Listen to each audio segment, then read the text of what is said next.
found the stream key? Yeah, I think we got it. I don't know if we're live. It says we're live, but I'm not sure. Watch live. Yeah, we're going live right now. You guys are on. Yeah. Well, let's not. Well, I don't even know how to stop it. So. Have you hit I'm start not streaming? ready. On, We still have like 10 minutes. have you hit start streaming on OBS? Get ready then. Come on. It's streaming. We're live right No, now. have you hit start streaming on OBS? We're not ready though. Oh. We're trying to make sure that everything's working. So. You got your best way. OBS isn't on, you said? It is on. Oh, it is on. Oh, okay. Oh, there we go.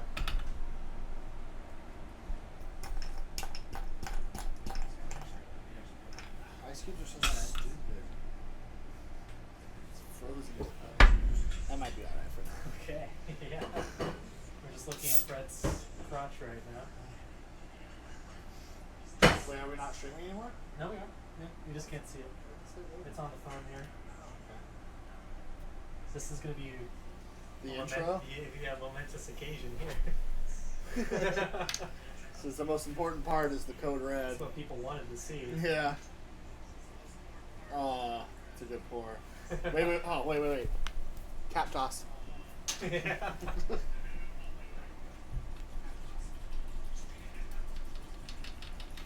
That's beautiful. A skull full of Mountain Dew. What else do you need? Code red. Yeah. I think that'll fill up nicely. Yeah.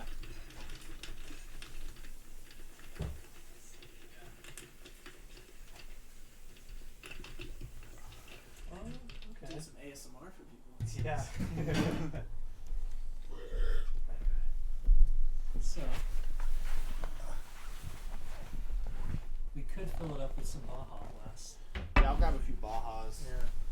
So it'll be a nice concoction. A Keep little the- Baja, a little Code Red. Keep the troops entertained while I'm gone. All right. Well, this will be sort of an unofficial introduction. I'm Dana, and we're going to be doing. Hey, that turned out pretty good. Check this out. This is our Jello brain. You can see it. I'll try to get the light here. Literally the last Baja Blast. Oh wow. Oh, look at that brain. It's the jiggle on. It's great. I'm very happy with how that turned out. Nice centerpiece here. This is Sylvester Stallone's brain. That's all set. Should we light those candles? Yeah, light them. I don't know. Fire them up! Fire it up! Coming out of the graveyard here. When we do start, you want me to fill in that? Are we We not have started? started, yeah, we're live. Well, this is just a pre-show. I mean, once we're Oh, okay. going through it, but do you want me to put the green screen on You mean the gap real over here? graveyard behind us? No, just in case we need to take a piss or something. Might be okay to have a space open to get out. definitely be taking the piss. A piss bucket? We'll just Yeah, we piss it. should just have a piss We'll bucket. just go into the graveyard behind us and take a leak. Well, that's what they did in the old days. Is they had piss buckets. They didn't have bathrooms. True. Just have fluid in it.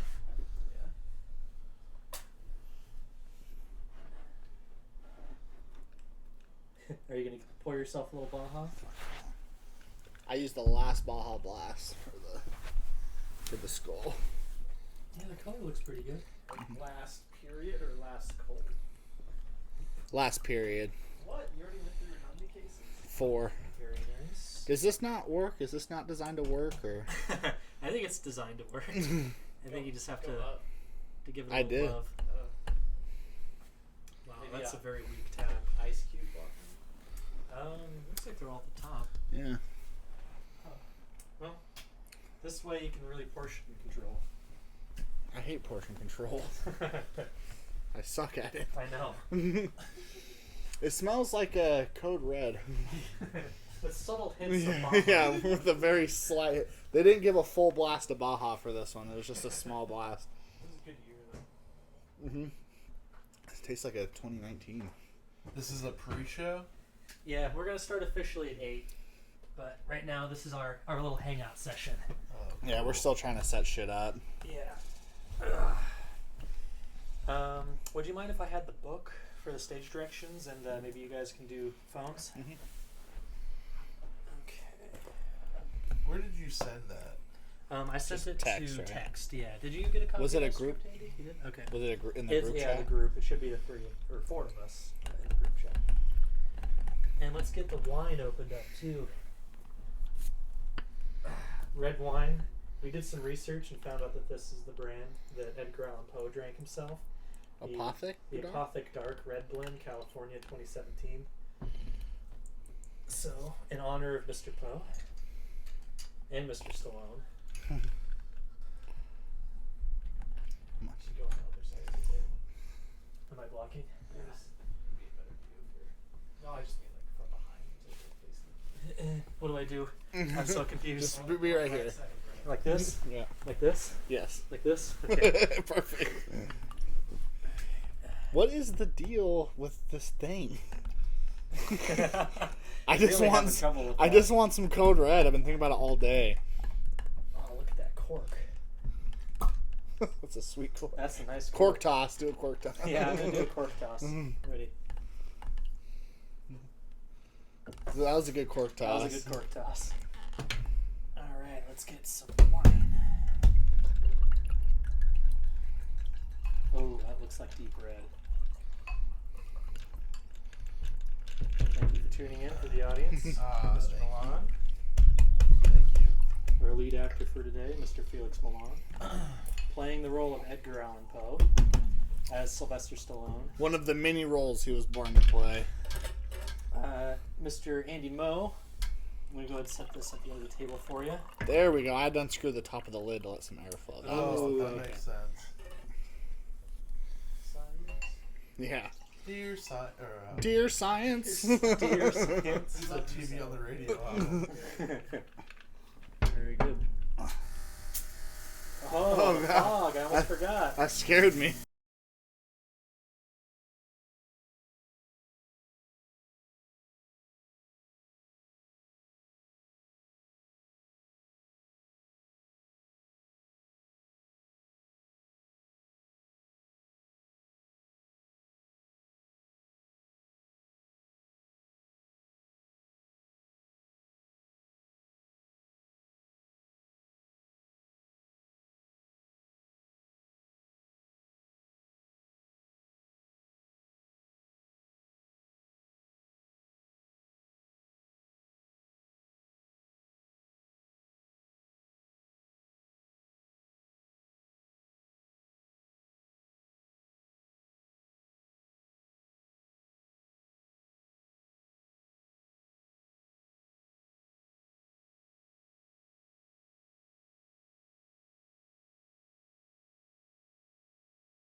Oh, I see some input. Now Okay. All right, cool. Hey, cool. All right.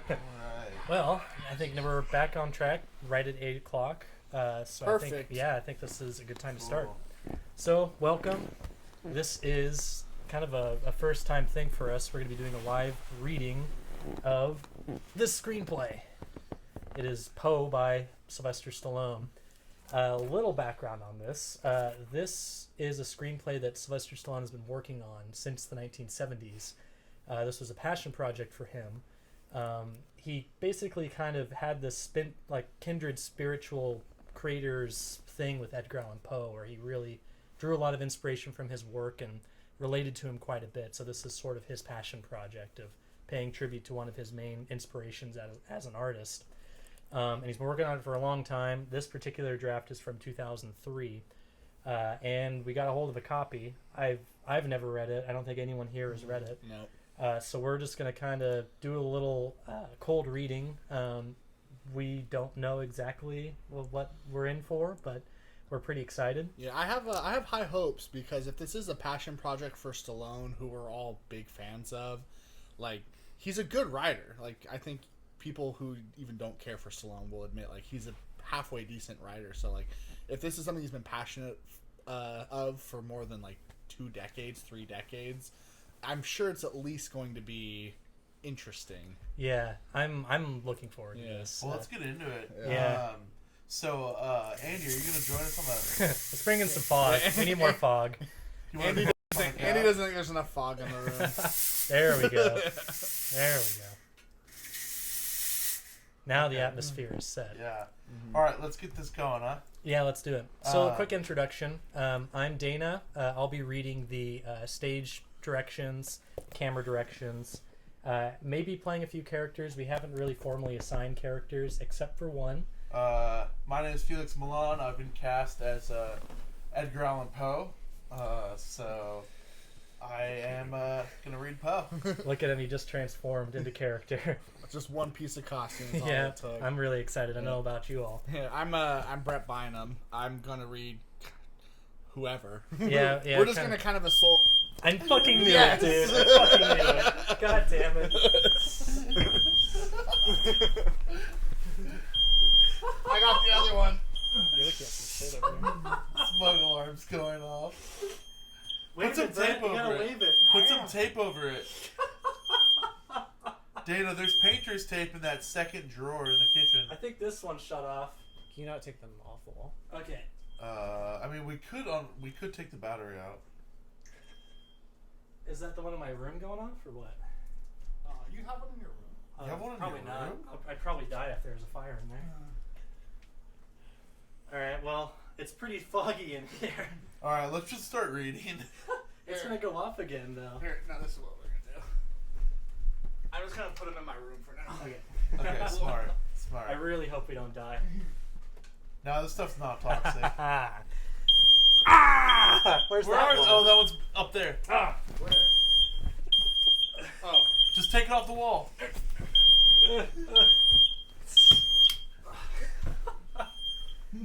Oh, shit. Wow, this is cool. This is Hollywood. This is Hollywood, baby. This is show business. Get this out of it. Oh, my God. All right. Awesome. Okay. Let's read before we can't read anymore. Okay. Now that... And introduce yourselves. And this is... I'm Andy, and I'm also going to be reading whoever. Yep.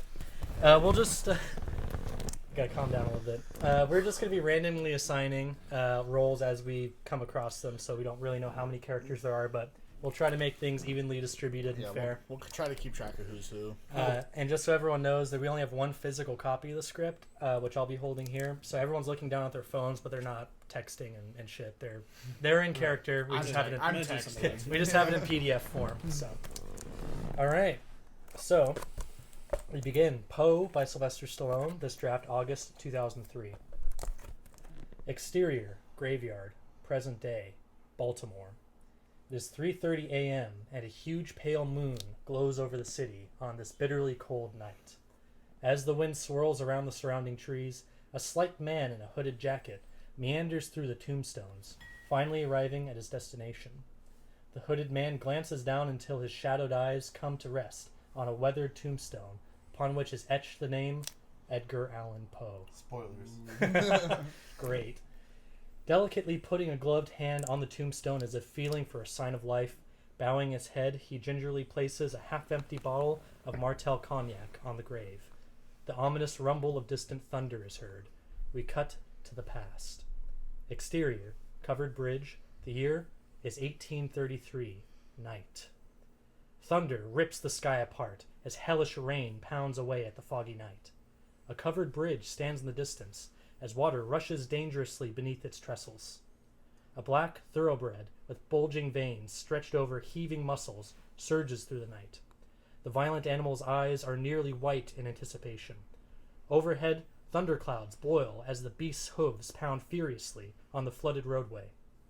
Seated securely upon the back of the excited stallion is a dashing figure, dramatically clad in all black. The rider's cape whips wildly above the stranger's shoulders as the beast rears in anticipation. A thunderbolt rips the darkness and reveals a slightly built stranger in a soaked, draping hooded cape that reaches to the soaked earth. You know the wager? 100 in gold to jump the barrier. Get on with it. The rider swings the animal towards an anonymous covered bridge that stretches across a swollen river. There is a time to reconsider. Your money is mine, fool. I'd bet my head on that. So be it. The rider pulls hard on the stallion's mouth. The Italian stallion. I'll say the Italian stallion. The rider pulls hard on the Italian stallion's mouth, causing the creature to snort in anger. Your money's mine. The horseman whips the beast around, and the enraged animal charges forth into the escalating downpour. Water explodes from beneath the pounding hooves into the echoing darkness of the covered bridge. Maniacally whipping the horse from side to side with the water-soaked reins, the beast is spurred to maximum speed. The lightning flash from the far end of the covered bridge reveals the wooden barrier. The horseman must jump to win the wager. At best, there is only a 2-foot clearing before the rider would fatally collide with a crossbeam. The hooded man steps forward as the lightning bursts behind him. From out of the horseman's throat, a cry of defiance as he guides the thoroughbred towards the barrier. As the animal lunges mightily, the front hooves clear the first barrier, which cause the rider to bellow with more exuberance until his cries of victory are suddenly cut short and replaced with a bone-shattering collision. The horse and rider clear the barrier, except for one minor detail. The rider is missing his head. Oh my god. The horse's frantic galloping is cut short by a sudden bolt of lightning that gouges a hole in the animal's path. The terrified horse pulls up short, rearing wildly, dumping the headless rider into a collection of swirling brown water. With great deliberation, the hooded stranger steps forward with a bony hand covered in decaying flesh, retrieves the decapitated head. Bet gold, young man, but never, ever bet the devil your head. A heart-stopping lightning bolt finally exposes a horrifying man's face, which is nothing more than a skull layered in sinewy remnants of decaying flesh and draped skin. He glances up at the bloody wire stretched across the top of the bridge's exit, and laughing aloud, strolls away into the night's tempest, gently swinging his trophy by its hair. Damn. That was a neat little opening. Interior, Commandment Office, day. The scene fades up on a judicial hearing that is being held at West Point. As the sunlight traverses the austere room, the camera comes to settle on the countenance of Cadet Edgar Allan Poe. Mr. Edgar Allan Poe. He stands before a judicial panel of commissioned West Point officers. Poe is a trim, medium-boned man with well-developed features. His voice is pleasing in tone, almost rhythmic, and his southern-tinged accent his southern-tinged accent only enhances his well-chosen words. Step forward, Poe. You've been summoned before the disciplinary board to face the charges of multiple offenses. On the 23rd day of January, in the darkness of the night, Cadet Poe did cause a great disturbance by tossing a butchered chicken on a slumbering cadet, declaring it was Napoleon Bonaparte's puckered ass. How did Cadet Poe arrive at that conclusion? Alcohol haze, sir. You're gonna do it, Southern? I mean, clearly, ass.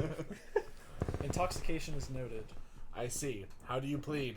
Culpable and blamable, sir. In the past year, since Poe has amassed a sizable gambling debt which he is unable to pay. Jinx and unblessed as of late, sir. Was that you? Oh shit. Sorry. Silence, Cadet Poe. When unable or unwilling to repay a loan from a fellow cadet, was honorably challenged to a fencing duel at Sunrise on October 11th of this year. He failed to attend the contest. Unfortunately, I'm not that good in the morning. Silence! Am I the only one Am I the only one present who finds this cadet's attitude towards his court cavalier and mountingly offensive? Sir, I don't believe I have the qualities to be West Point material. Attendance here is a privilege. He's gonna be Colonel. You keep Oh. reading Andy's lines. I could be colonel. No, he No, that did was right right now. now. Oh wait, no. Did we already have a colonel? No. Yeah, just Okay. a captain and a. I'll general. do colonel.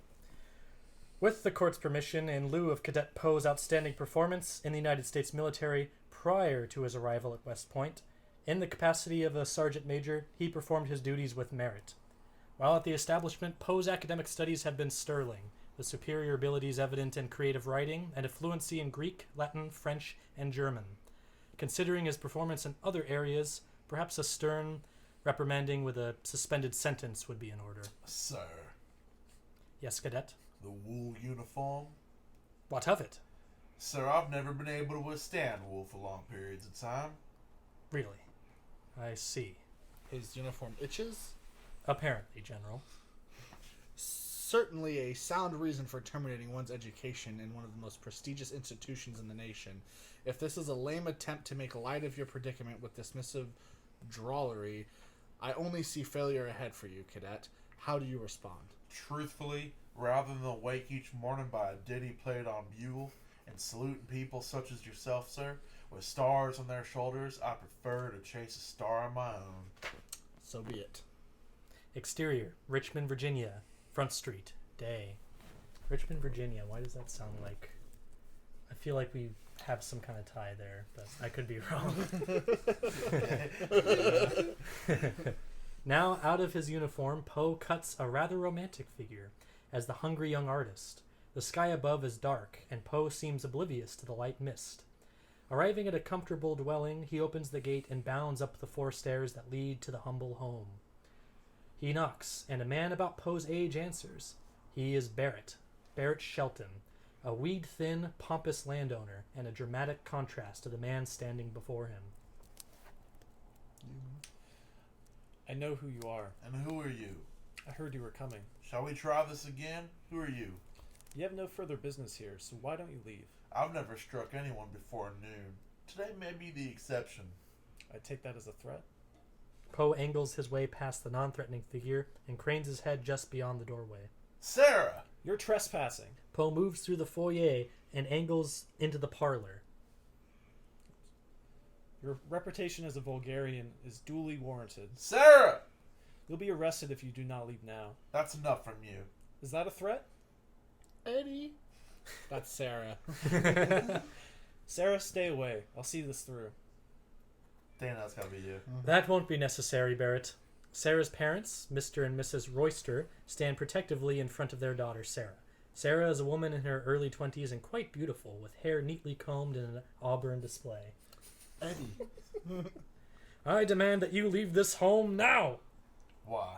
Have I done something? I do have lapses, but I don't remember offending anyone in this room. Eddie, I have no choice. Joyce? Yes, Choice. You've been asked to leave, civilly. Care to make it a legal issue? Whoever or whatever you are, this has nothing to do with you. What has happened here? You're not welcome. I'm gathering that. I wanted to tell you. Exactly what did you wish to tell him, Sarah? Why wait any longer? I'll get the authorities. No! Yes, at once. Shelton exits carefully, angling past Poe. What have I done?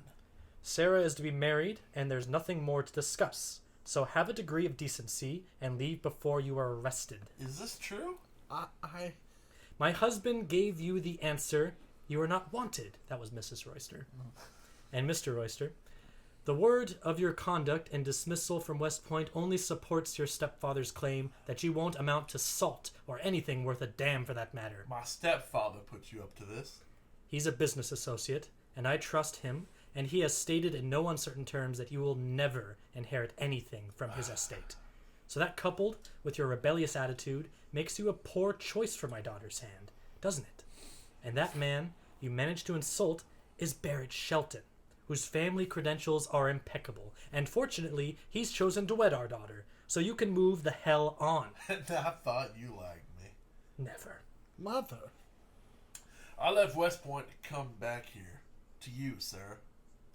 Sarah does not react, obviously intimidated by her father's presence. Didn't we make promises? I know. She should have been married 3 years ago. Do you think a woman's desirability lasts forever, for God's sake, Sarah? You'd better leave. Forever. Just had to add forever. Sarah, may I speak with you? No, she cannot. Poe looks at Sarah, who averts his eyes. You've brought this on yourself. Isn't life such a continual mystery? How could something so sweet come from something so sour? Poe exits. Sarah, this is good. Some southern charm. Poe exits. Sarah finally breaks free and runs up to him. Sarah, get back here. Sarah! Let her be. It will only make more of a scene. You didn't think I had the nerve to say it to his face. Sarah finally catches up to Poe, who doesn't appear to be angry, but rather defeated. I tried to write you, but everyone got to put their feelings... Oh, not everyone can put their feelings into words. Go away. It's not that complicated. Please, it's not that simple. You know I've waited, and you know how difficult they are. In my family, you marry another so those around you can be comfortable too. You know that. You've always known that. I know I don't belong here. If you don't want me here. Why can't you understand it's not only a matter of what I want? Of course it is. Do I have money? No. Do I have a loving family like you? I would venture to say there's more love in hell than our household. So, no. All I have is a belief that I can do something different than someone else. But does a belief put a roof over your head, provide food, or anything for that matter? I thought we'd find that out together. I wanted to be your wife so badly, but I have responsibilities. You don't love him. Can't you tell? So that person sharing your bed wouldn't really be your husband, but a lump put there. I wouldn't say lump. Lump. Big ol' lump. Put there by your parents to benefit themselves. Am I the only one who thinks this is supremely wrong? I have no choice. No, Sarah. It's the only thing everybody has. Poe starts off. So you're just leaving without another word. Your mind's made up. I don't know what to do. Of course you do. Please forgive me. Please don't hate me. You sacrifice. How can I respect that? Poe slowly backs away and wipes the mist from his face. Your hair even looks good in the rain. Eddie, please. You have the type of hair that poets write about. And you are a poet, aren't you? In an almost gallant gesture, Poe backs away and shrinks into the distance. Exterior, Allen House. Poe arrives at John Allen's mansion on the corner of Tobacco Alley. Rain drips into his face as a young groom slave answers the door. Hello, Dad. I have orders not to let you inside this house no more. I've got orders. Dad, we grew up together. Remember? Interior, Allen House, night. Flashback. That's going to show them growing up together. 60-year-old John Allen, helpless from dropsy, sits in a wicker wheelchair, reading a tabloid by candlelight. He is an embittered vestige of a man whose life has held little emotional meaning. He looks up at the commotion on the front of his doorway. You're not welcome here. I know. Then be gone. I defended the Allen name my whole life. It was hard, but I did. I do not need to be defended by a beggar like you, a parasite for money. I don't want your money. Without my money, you're worthless in this world. It's what binds us together. I've never had any need for the likes of you. It was my departed gullible wife who brought you into this house, not me. I would never bring a shiftless, conniving white Oof. into my home. N-word. Yeah, you could skip that. Yeah. For your own safety. And, yeah. Self-censor. Yeah. But there's an N-bomb in this. Yeah. I hope. Which, interesting fact, I read the first Rocky movie had an N-word originally did. that they cut It out. did, It was yeah. a deleted Why don't you scene. put a different word in there and read Banana. that last sentence? White banana. That's not a great choice. Just continue. Anyway.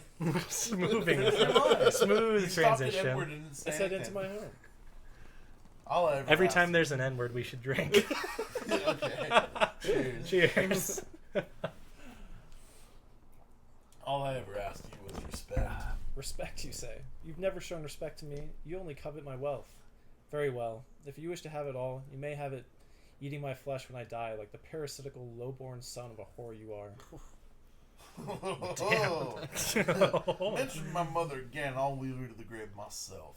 Your mother died of disease while dancing for pennies, and her only legacy was 2 worthless sons and a half-wit bastard daughter. See how the truth pains him. You're all alone except for me, and you even chased that away. Look how he trembles. You had so much to give, but you'd rather take it all to hell with the hopes that everyone's life will be as miserable as yours. I'll never allow that to happen. You're a man who'll wear misery like his skin, and I shall die a happy man knowing I said this to you, and that you will never forget that these were my last words. You're a wasted soul. You can leave now. Exterior, Alan's house, night. That was good. Poe exits the home and stares out into the moonless night. He suddenly flashes upon a rough-hewn wagon, seen through the eye of his imagination. He sees himself in a very desperate and physically ill position, suspended half off the back of the wagon as it travels into the blackness. Coming back to reality a moment later, he heads off down the empty street. Exterior, Yorrington's boarding house, night. A modest clapboard 2-story located near the Richmond waterfront. Interior, Yorrington's boarding house, night. Poe sits at the cramped confines of his room, writing. The wind from the river gently blows the curtains behind him as he drinks brandy and palms away the sweat that forms on his forehead. The scene dissolves into the horrifying finale of The Telltale Heart. We know that story. Poe inserts himself into the story he is composing. He now stands in the gloomy shadows outside an old man's room. An almost obscene pounding of an irregular heartbeat overwhelms the senses as Poe observes the sickly old man reclining on his sagging bed. The old man's hour had come. With a loud yell, I threw open the lantern and leaped into the room. He shrieked, "Only once! Only once!" The instant I dragged him to the floor and pulled the heavy bed over him. As Poe holds a flickering candle over the victim, we see that the old man in the scene is none other than Poe's stepfather, John Allan. He was stone dead, and his eyes would trouble me no more. If you think me mad, you will think so no longer when I describe the wise precautions I took for concealment of the body. First of all, I dismembered the corpse. Exterior, John Allen's street, morning. A pair of darkly clad undertakers carry John Allen's body from his home and place it in a horse-drawn hearse. With a sense of professional decorum, the undertakers draw a curtain on the hearse. In the distance, we see Poe observe the scene. As the wagon rumbles away, Poe lowers his eyes to the ground. Looking up once again, he perceives a shocking spectacle. Is it real or is it imagined? John Allen's body seems to sit upright, and for a moment the corpse smiles malevolently at him, then reclines back into the coffin. Exterior, Mackenzie's boarding house, day. Poe arrives at the quaint 2-story building that houses a boarding school that serves as a shelter for 15 young girls. Miss Jane Mackenzie, the headmistress, a 45-year-old spinster, sees Poe through a ground-floor window. Jane Mackenzie exits the building. Well, look who has returned, my goodness. Miss Mackenzie, Edgar Poe. Isn't it good to see you again? such a fibber you are. How's Rosalie? Well as can be expected. She has a good heart, Yes, she does. and that's all that matters. Would you tell Rosalie that their second oldest brother would like the honor of her company? Surely. Are you staying in the city? Not likely. Then Rosalie will miss you. Jane Mackenzie looks toward the window and sees Rosalie Poe, catching a first glimpse of her brother. Rosalie is 19 years of age and mentally impaired. Though Andy, this is a big That's role on for him. you. Throw yourself into the ground. Why Go am I- all the way. Why am I getting Go all the way. Oh, I can't wait to see And he it. does, yeah, he gets the N-word in the mentally challenged role. He's gonna win an Oscar. That's just the luck of the draw. Rosalie is 19 and mentally impaired. Though in possession of a simple mind, she does make up for it with a warm Do gregariousness. you know what that means? Eddie. Come on. You can do better You gotta make than it that. believable, Get man. into it. Oh, Come on, you're my mentally handicapped sister. It's not that hard. There's so much pressure now. Do you want some Code Red? I might need some. This is the night you get canceled. Here we go. Remember, Let's you go. have a glass of wine over here too. Yeah. Take a sip. Eddie, I knew you would come back soon. Of course you do, Miss Mackenzie says you're doing very well. Yes. That's very good. I've been sleeping a lot. Why? Maybe you're still growing. Maybe I'm going to be bigger than you. Bigger than this house? Where will I sleep then? Wherever you choose, Rosalie. I'm going to visit Brother Billy in Baltimore. But who will visit me? Who will talk to me? Oh, you have friends? Yes, but you're my family. Do you think a person can be two places at the same time? Two? I don't know. In here and over there. Somewhere, maybe. Yeah, somewhere is where I'll be. And in here is where you'll be. Good. I hardly know Brother Billy. Is he smart like you? Much more. I want to be smart too, but I'm not. You have a good heart, Rosalie. A smart heart. Think you'll ever come back? Soon? Of course, but not soon. When you're famous? I'm already famous For what? for having the most wonderful sister. Finest in Richmond. Poe embraces his sister and gently kisses her cheek. I love you. I love you too. That was beautiful. Thank that was you. really beautiful. The wind flutters his his cape as he steps around the picket fence and strolls off into the early morning sun. Exterior, Sarah's house, morning. Poe passes by her home, pausing only long enough to glance into the front window. He sees Sarah, and she catches his eye. I was Sarah, right? Yeah, you were Sarah. Where are you going? Baltimore. Will I ever see you again? You won't forgive me, will you? Would you? It's not all my decision, you know that. As long as I'm not with you, I hope you are never happy. What a terrible thing to say. Sarah, he doesn't deserve you. You don't deserve him. And as I stand here now, truthfully, I don't deserve you either. But soon I hope I will.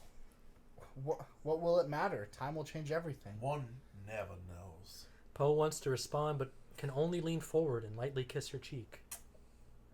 You really do have the hair that poets write about. Oh, man. Thank you. Exterior, Baltimore, day. Superimposed across the screen is the word Baltimore. Poe strides towards a house unfashionably located at the end of Baltimore's Mechanics Row. He passes by a rundown corner tavern above which hangs a weathered sign, Widow Meagle's Oyster Bar. Sidestepping a cockfight being held in the mouth of an alley, he finally arrives at his destination. Knocking upon a peeling warped door, he is greeted by his Aunt Clem. Aunt Clem, who everyone addresses as Muddy, is a stout, kindly 45-year-old, as the sister of Poe's natural father. You're muddy, Andy. Okay. Eddie, Muddy. come in. My goodness, you must be worn to the bone. It's not as bad as it looks. Goodness, no. I didn't mean to imply you were worse for wear. Oh, no. Henry, Poe's cousin, sulks in the doorway. He's 20, negative and painfully stupid, small and stoop-shouldered. He works in the stone quarry, which explains why his clothes are tattered and covered with stone dust. Henry, this is Cousin Eddie. Ma. Yes. Come on, get into it. Was I not? Give it a little. I had one 2-letter word. Come on, think. 20, negative, painfully stupid. That's what I was. Ma! I was like, Ma. Yes, Henry. I lost my. Okay. You listen, Ma. What is it, son? You got enough damn mouths to feed around here. We don't talk to family this way. Hell with family. If I had my way, I'd sew up near half this family's mouth and let them starve. Folks better damn well be working till their backs be breaking and ass crack be filling with toil sweat. Or they ain't getting a crumb to eat. I know we're going to be close. Hell. Henry slinks away. Don't pay much mind to Henry. He's laying the poor manners down at the stone quarry. Come in, please. Cousin Virginia's up north visiting Uncle Nelson. She'll be returning soon. How's my brother feeling? Trials and tribulations, I'm afraid. How poorly? Can't hardly catch a decent breath. Doctor says it's consumption. I think Henry's my favorite character so far. Easily. Ass sweat filling with toil sweat. Yeah. Ass crack filling with toil sweat. That's good stuff. All right. Interior, Muddy's house, day. Poe enters a narrow attic where William Poe lays sleeping. How many Poes are there? Quite a few. Even in his withered condition, the brothers bear a striking resemblance. Billy. Eddie boy? Yeah. I thought you were asleep. Or dead. Both situations bear an eerie resemblance. I'm glad you have a British accent. How are you feeling? When you're riding away, the days can become a little long. What happened? Either it's some accursed disease I picked up sailing around these those wretched South Sea islands bedding beautiful savages, or I'm just carrying our family's quaint tradition of disintegrating in their prime. You'll survive this.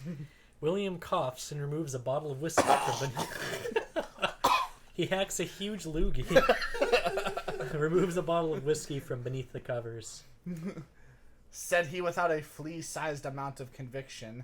Anyway, I'm glad you came by because soon I'll be in hell pumping thunder. It told me to cough in the thing. And since we're on the subject of cursed souls, how's your miserable life faring, Edgar? I have no complaints. The stench of deception fills the room. Would you... There's some... Offer Offering some Code whiskey, Red. yeah, offering Code Red. Where am I? Care to get your tail up? Don't worry, you can wipe the top or not if you're dying to catch what I've got.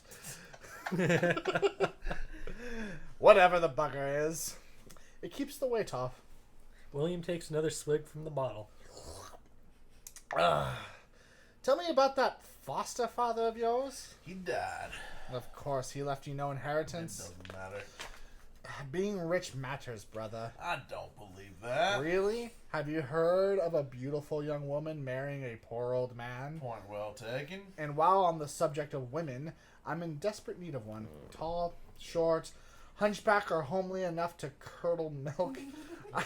I'd welcome her with all my heart because, truthfully, in my condition, I can't afford to be choosy. Your conditional pass. I know you'll get through this. Never. Why do you say that? Never. God hates our family. You don't mean that. God hates our family. Let's not dwell on this subject. Back to a more urgent problem, such as needing immediate female attention. But I'm deluding myself because I barely have the strength to raise this bottle, much less than... I don't know what this word is. You gotta really missell this. Much less than Furky Toodle with a fairer sex. Turkey Toodle?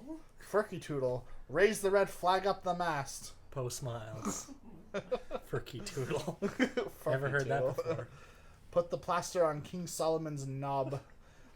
William's enjoying this immensely. I am, actually. Take this friendly gray donkey for a hairy gallop.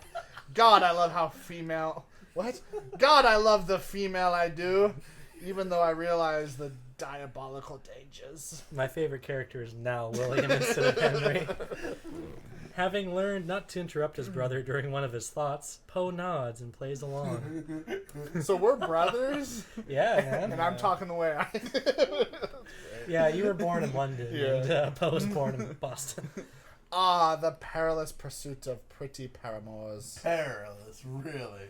Yes, do you realize that more men, more wars, more tragedies have transpired pursuing the small, dark, erotic path of real estate that happens to not only be situated in a difficult location where not much will grow of it, and it is guaranteed to go through catastrophic monthly eruptions that can drive a man insane and to final resting place if he's foolish enough to aggravate the lovely creature. So why, pray tell, knowing the difficulties, doesn't the pursuit of this complicated and mysterious creation of beaver ever go out of fashion? I've missed you, Billy. William begins laughing, and then his body stiffened with a racking cough, which alarms Poe. You know, I don't know about you, but I've worked up an appetite. Interior dining room night. Muddy enters and sets a bowl of steaming dandelion leaves on the depressing table. Dumb cousin Henry is also present. Also seated at the table is Virginia Clem. In the near future, she will become Poe's child bride. But presently, she is a somewhat shy, raven-haired beauty of above-average intelligence and immense curiosity. Virginia, tell everyone how it was visiting your Uncle Nelson. I'm Henry. Yeah. He's Uncle the dumb guy, yeah. Oh, wait. The mentally challenged guy? Well, it just said he was really stupid. Oh. Uncle smells like a wet dog.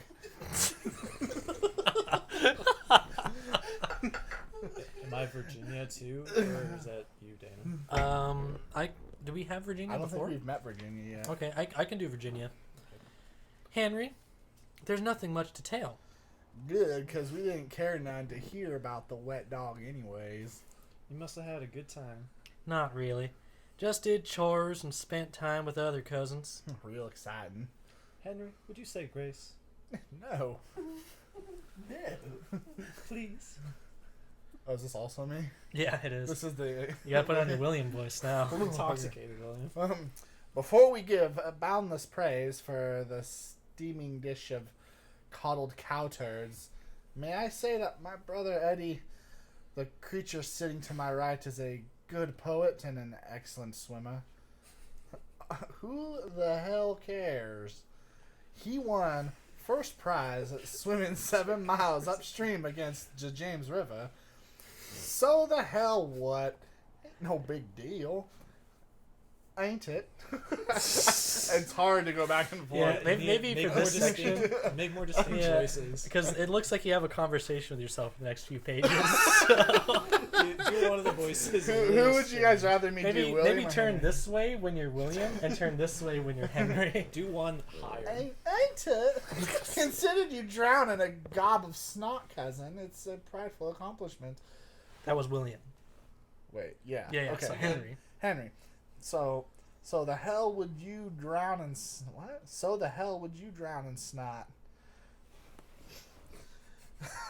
I don't even know what my accent is anymore. British. So I can't do it. So here I am diving. I feel like I'm Dying, bro. dying. It looks like a V on my page. Dying, but this homebound dimwit, who has the ability to breed, will probably live well past the century mark. Who says God doesn't have a vicious sense of humor? Watch your dumb tongue, for God yanks it out your mouth. Oh, this is tough, man. Clever word choice, Yanks. Well, while we're on the subject of God, let us pray. Dearest Lordy, we bees thanking these for this delicious bowl of bile. William?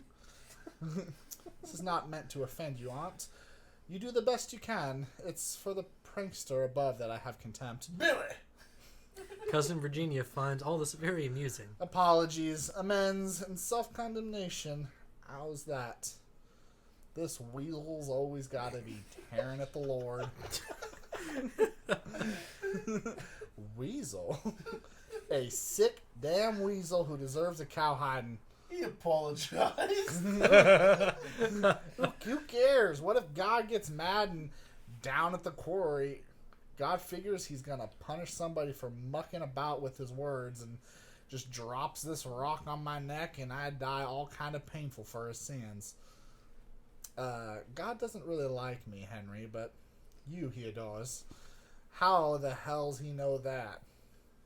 That's a weird sentence. Take my word. The Lord provides us with our share and no more, Billy. Provides cousin. Satan provides his sinners mutton, while the Lord feeds his faithful farts a la carte. Doesn't irony just burn your ass? How we live is not for us to decide. When do you suggest we decide? I feel like I'm doing too southern now for William. Yeah, you went from British. Yeah. Bring it back. I can't do it. Focus. Take a breath. Take a drink of Code Red if you need. It's okay. Yeah, accents were never my strong suit. You're doing great, Barney. Accents I are got definitely it your so strong- far. I can do like if I do one accent, I feel like I can really lean into it. But going back and forth is really hard. Need more wine, Felix? Is there more? Yeah. Yeah. Let me pour some. Top it off a little bit while Brett gathers himself. When do you suggest we decide? When these ungodly vegetables pass out our ecclesiastic asses and back into the pot? Stop looking for skyward for help. Help yourselves. Shit. Get on your feet. My God. Get the hell up. He's not getting up. Really? No more. I'll break all his bones. Come on ahead, you clod-hopping fucking lump. My God. My God. I'm beyond the pale. Henry Clem angrily flings a wooden spoon against William's chest. Henry, no! Actually, that felt good. Everyone's going to be glad when you're dead and just rotting in the goddamn dirt. Now, no one here is dying. Of course I am. And best of all, he knows it. Henry glares into Poe's eyes, then breaking the stare, grabs the bowl of dandelion leaves and heaves them onto the floor. Eat up, Judas. You'll be in hell soon enough. I'm very fond of the tropics. It kind of sounds like you're just playing one character who's just going through like a mental breakdown, which is kind of great as well. Virginia cannot contain her laughter. Henry boils, and Henry stalks out of the house as William faces the remaining congregation. Always overdoing it, aren't I? Always. So much for dinner. What's for dessert now, Muddy? Interior, attic, night. That was a tense scene. Yeah, that, that was That rough. was, I really tense. stumbled through that. You did great, Barney. Thanks, That was you guys. great. Poe is in a feverish sweat as he composes another nightmarish story. In the background, we hear his brother's labored breathing. The scene transfers to Poe's brother being trapped in a coffin, as gravediggers 6 feet above the pinewood coffin finish shoveling moist soil in the hole. And now, amid all my infinite miseries, came sweetly the share of a hope. Writhing with superhuman effort, William Poe tries to break free of his premature burial. I writhed amidst the spasmodic exertions to force open the lid. It would not move. There came suddenly to my nostrils a strong, peculiar odor of moist earth.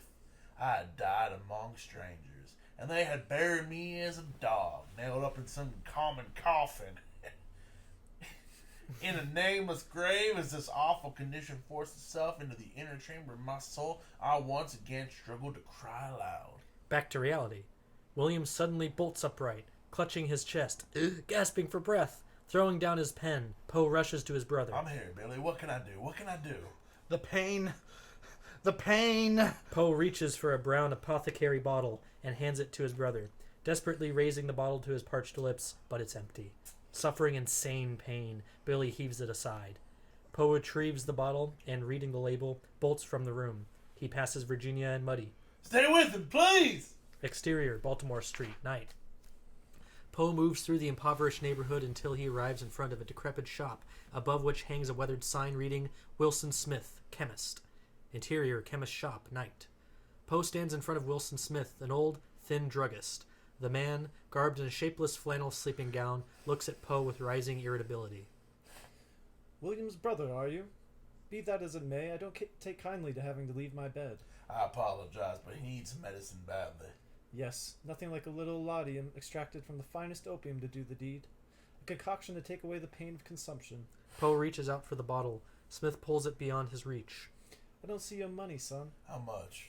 Normally $1. Being so late and all, 2 is the going price. Poe digs into his pocket and retrieves $2. Taking the bottle, he bolts away. Interior, Muddy's house. Attic, night. Poe is with his brother, who downs a hefty swig of the opium mixture. I never imagined being ill could feel so damn good. Thank you. Poe nods and returns to his small writing table. I was reading these tales of yours. When? Doesn't matter. They're good. Very good. Therein may lay the problem. Problem. Always hope for the best, but prepare for the worst. You've lost me. These stories of terror, they're brilliant, but will unhinge people. You frighten people. You don't write for the common mind. Well, I want to be different. Be different and know you may never gather an audience until long after you're no longer here.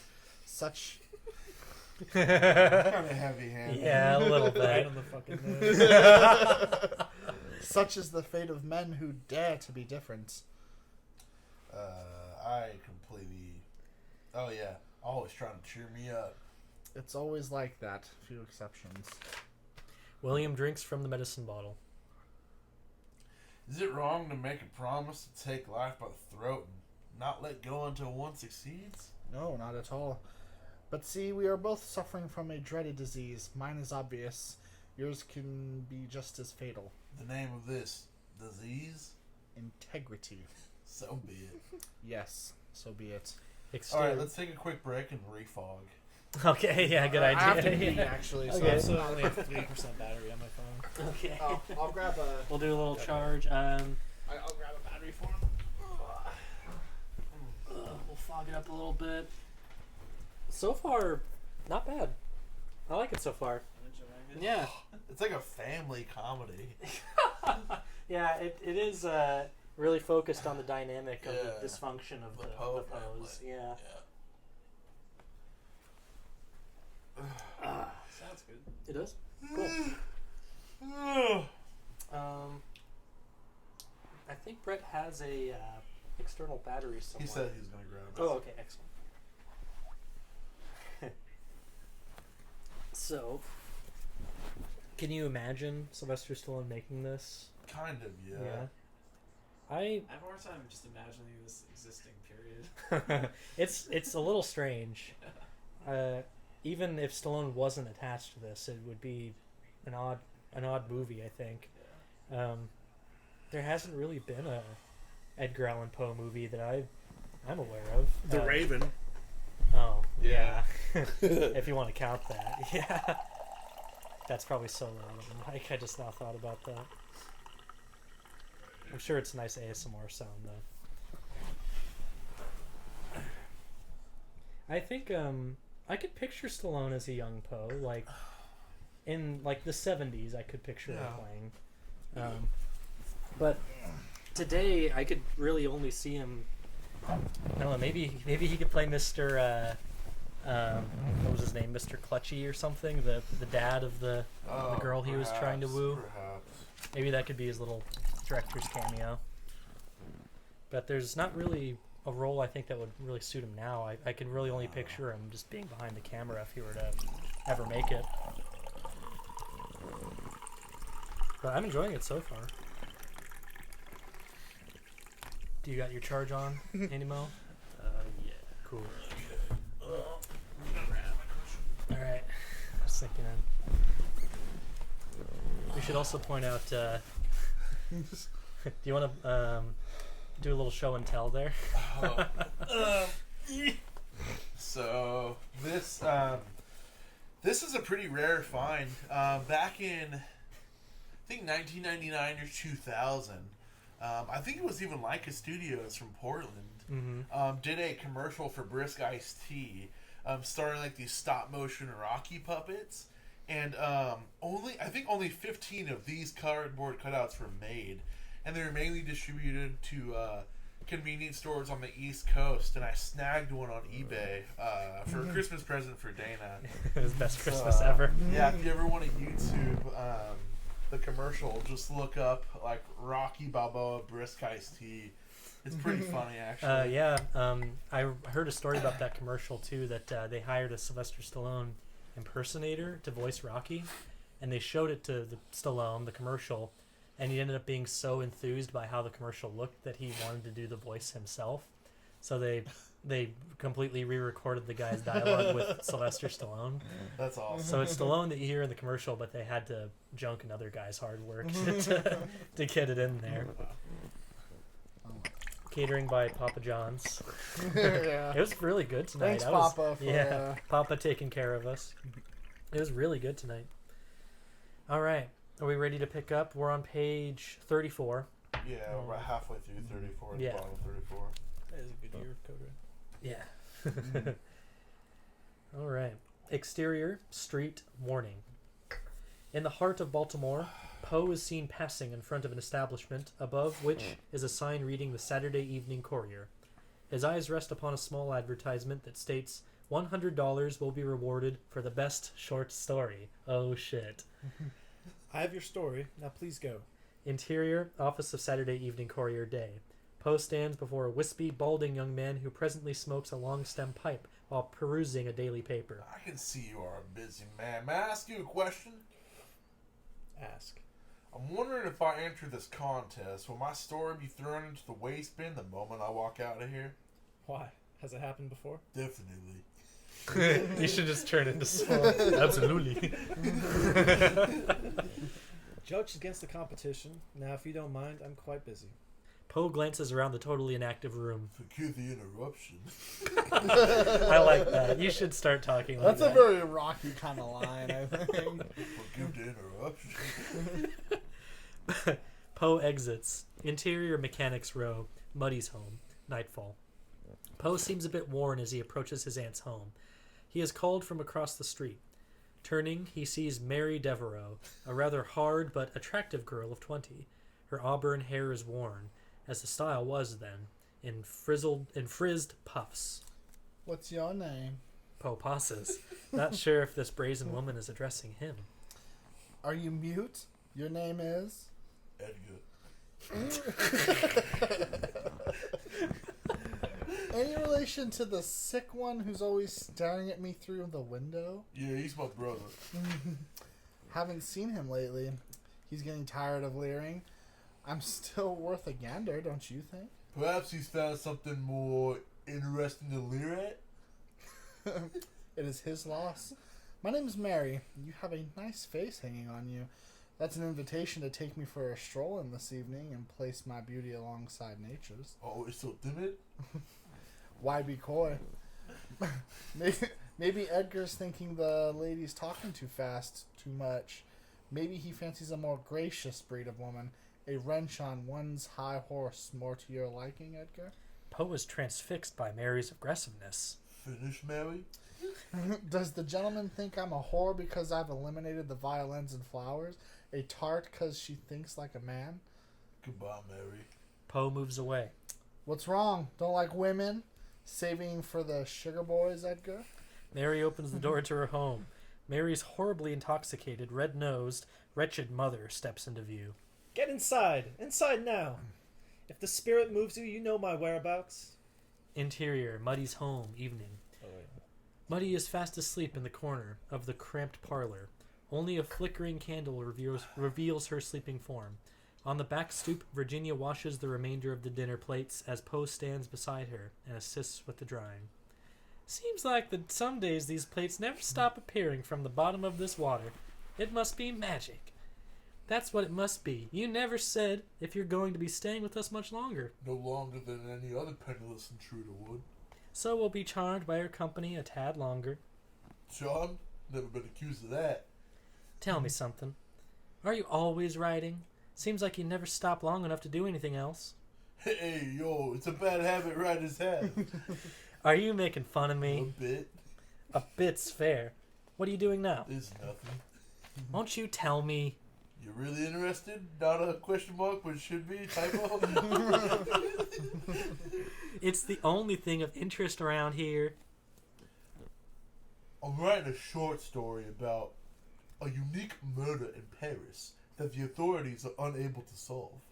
Tell me more. The victim's body has been found lodged up in a fireplace chimney in such a manner that no human being would possess the strength to accomplish that task. So who did it? What did it? Tell me more, please. So the authorities, right, are baffled and seek the help of a strange but brilliant intellectual named C. Auguste Dupin to solve the mystery by using a clever method of deductive reasoning called reticulation. Ratiocination? I'm a little lost Should I go now. on? Should I go on? Please. Admit, you're fascinated. Of course not. Ratiocination. Ratiocination is this. If you approach a problem from like every logical aspect and you still haven't, arrived at a logical solution, whatever remains, no matter how illogical, no matter how simple sounding, it must be the truth. So, who did it? Ready? Ready. And orangutan. Begging your pardon? A pet orangutan that escaped from his master, a French sailor. Oh, I should have known that. What? That every time someone is pushed up the chimney, it's always the monkey's fault. Monkeys living in Paris have foul tempers. Everyone knows that. You're a lot of sarcasm in such a small package. I'm sorry. I'm just trying to keep up. Just then, the front door is heard, crashing open with a vengeance, and Poe and Virginia rush to the commotion. Exterior, Muddy's house, night. Sprints to the door. Poe finds brother William stumbling in the street, looking wretched and completely disoriented. The rain and winds are picking up. Billy! William stumbles to the ground as Poe runs to his aid. Muddy steps out of the house. Henry steps to the doorway and observes the scene without a trace of compassion. Oh God, I'm gonna have to do Henry and William again. Good riddance. It hurts. Oh, it hurts, Eddie. The medicine's finished. The pain is making him out of his mind. Help me get him inside! Ask God for help. Henry retreats inside as the others help William to his feet. Exterior, street, night. Sprinting through the rain, Poe arrives at Wilson Smith's chemist shop. Pounding on the door, a light is finally seen drifting through the dark shop. You again. My brother needs medicine. Quickly! That's so. That'll be $3. The old chemist holds the lamp higher to see Poe's agitated expression. Hear what I said? I don't have it. I don't have dollars. Cold night. The chemist slams the door. But you know me! You know me! I know your money, not you. The old man attempts to lock the door, but Poe shoves it open, and snatching the oil lamp from the chemist, he proceeds to shelf and grabbing 3 bottles of medicine. Poe shoulders past the chemist and dashes out into the rain. Interior, attic, night. Muddy and Virginia are attending William, who is curled in a fetal position. A twisted rag is between his teeth. Virginia applies cool water to his brow. Poe enters. He's freezing. We need more covers. There are no more. Then get my overcoat. Get everyone's coat! Poe. This is great. Poe kneels down beside his brother. Drink, Billy. Here's the medicine. Downstairs, a loud thudding is heard coming from the front door. Virginia goes to answer. Exterior, Muddy's house, night. The front door opens and Virginia is staring into the somber expressions of a pair of law enforcement officials. Interior, jail, night. Poe sits in a dank stone cell. A 3-day growth shadows his face. Visual. The scene dissolves into the horrifying tale of the pit and the pendulum. Poe's brother is seen fastened on a large rack as a massive, razor-sharp blade swings in a deadly arc just over his heart. Rats scurry over his body as the blade makes chilling slices through the air. Poe, as the writer, becomes more and more rigid as he frantically writes. Back to the fantasy, the blade's massive edge just cuts into the first layer of William's flesh, when Poe's concentration is broken. Panting heavily, Poe stares almost trance-like at his sleeping cellmate. Poe observes a pair of rats crawling across the old man's leg. In this disoriented state, Poe throws a tin cup at the rats, who scatter. Interior, jailhouse, day. Virginia arrives at the dismal establishment, counting coins. She places them in small stacks as the stout bailiff looks on. Exterior, jailhouse, morning. Poe is led outside and deposited on the stoop by the bailiff. Thank you. How's Billy? Not well. Interior, attic, night. Poe enters the attic as Muddy and Virginia walk out. He arrives at Billy's bed. Eddie. It's real cold in here. Here, this may help. Removes his jacket. I'm sorry. For what? You have nothing to be sorry for. All my life I've been a burden. You've been your own man. And you'll continue to be. Not hardly.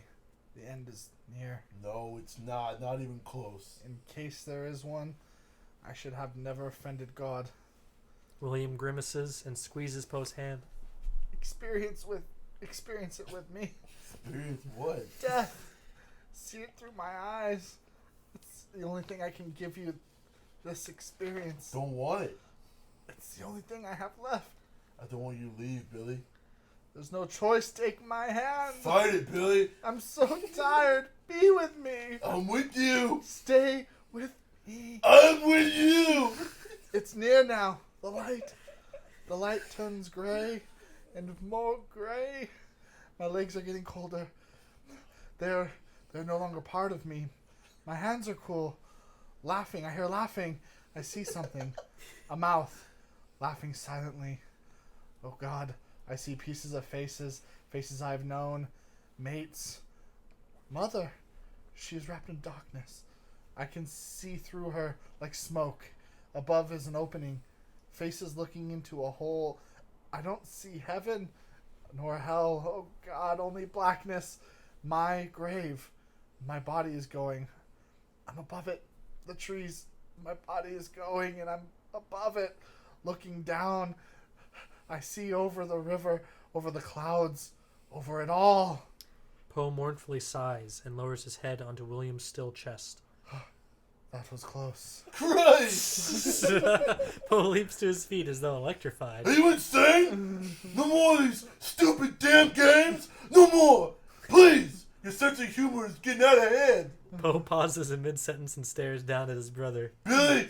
Billy! Are you dying or not? Yeah, I don't know. I'm kind of lost. He touches William's eyes and his hands, which now rest so comfortably in a peaceful repose. Poe exhales and kisses his brother's forehead for the last time. Goodbye, Billy. How often do you kiss my forehead? This is the last time. That's the last time. It's his favorite thing to do. Exterior, Red Shark Tavern, night. No. A devious pigtailed Chinaman clutches a small twine-wrapped package as he scurries down a narrow alley. Enters the disreputable tavern. Interior, Red Shark Tavern, night.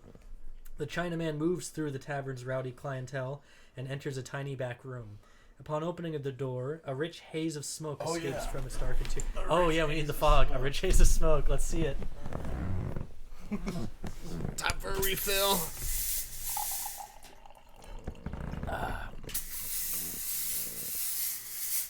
A rich haze of smoke escapes from its dark interior. Lounging among 4 other men on pallets is Poe. Smoke swirls around his face as he draws on an opium pipe.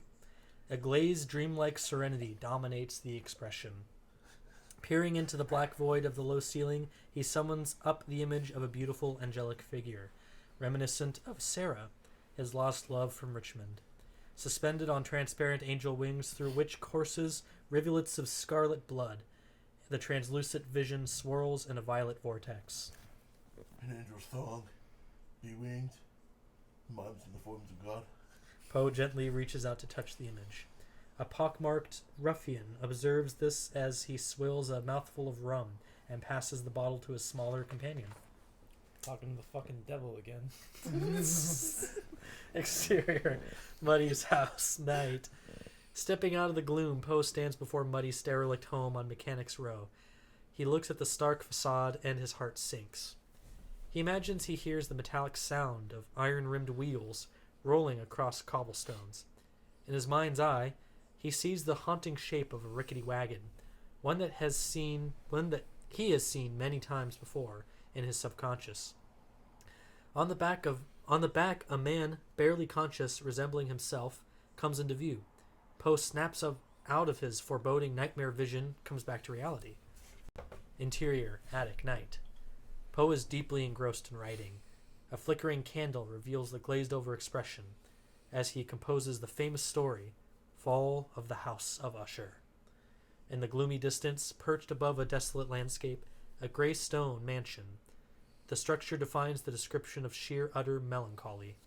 During the whole of a dull, dark, and soundless day in the autumn of the year, when the clouds hung oppressively low in the heavens, I had been passing along on horseback through a singularly dreary tract of country, and at length found myself as the shades of evening drew on, within a view of the melancholy House of Usher. Poe is the stranger on horseback. His eyes peer deeply into the fog. I looked upon the bleak walls, upon a vacant eye-like windows, and decayed trees, and with utter desperation of soul, which I can compare to no earthly sensation more properly than to the after-dream of the reveller on opium. What was it that so unnerved me in contemplation of the House of Usher? Its proprietor, Roderick Usher, had been my companion in boyhood. He had written me, speaking of an acute bodily illness and mental disorder which oppressed him. The scene dissolves as the author is transported into the House of Usher. In an oppressive room covered by somber tapestries, stone floors, and phantasmagoric memorial trophies, he stands before Roderick Usher, a sickly skeletal man. I gazed upon Roderick feeling pity and awe.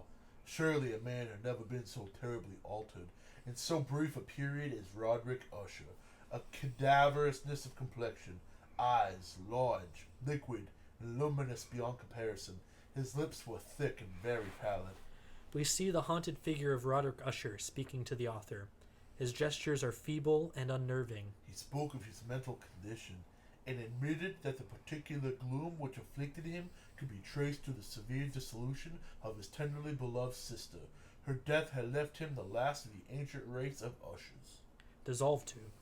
A vaulted area located in the dark, moist cellars. The author stands with a torch beside the quaking form of Roderick Usher. Hey, yo, Roderick Usher informed me that the Lady Madeline, his beloved sister, was no more than that he had every intention of preserving. Her corpse in one of the vaults within the main walls of the building. The vault chamber, which had been so long unopened that our torches were fucking half smothered in its oppressive atmosphere, we partially opened the yet unscrewed lid of the coffin and looked upon the face of Lady Madeline. Our attention is drawn to a woman whose face is in the first stages of decay. A mysterious smile lingers upon her lips. Interior attic entrance. Balancing a candle in one hand, Virginia steps out of the shadows and observes Poe in his manic writing mode. She studies his demeanor with a sense of wonderment. Transferring back into the mind of Poe, he is in his sleeping chamber, located deep in the recesses of the House of Usher. It was upon retiring to bed late at night of the 7th or 8th day after placing Lady Madeline in her vault that I experienced a nervousness which had a dominion over me. I endeavored to believe that much, if not all of what I felt, was due to the bewildering influence of the gloomy room and a rising storm that rattled the windows and fitfully swayed the debris on the walls. I was overpowered by an intense sentiment of horror when Roderick Usher violently rapped at my door. His appearance was cadaverously wan. A madness filled his eyes. You want it or me? I don't care. Do you hear it? I hear it, and have heard it. For many hours I have heard it. I tell you that I've heard her moving in the coffin. I've heard it for many days. I've heard her footsteps on the stairs. I've heard the horrible beating of her heart. I confess, I have put her living in the tomb. I buried her alive. Poe tries to guide the hysterical man away from the opening of his chamber. Cut to interior attic. Suddenly the door bursts open, and the bloody figure of Lady Madeline lunges at her brother. Emitting a hellish wail, her skeletal hand seizes Roderick's neck, crushing it, and now in her final death agonies drags him to the floor, a corpse.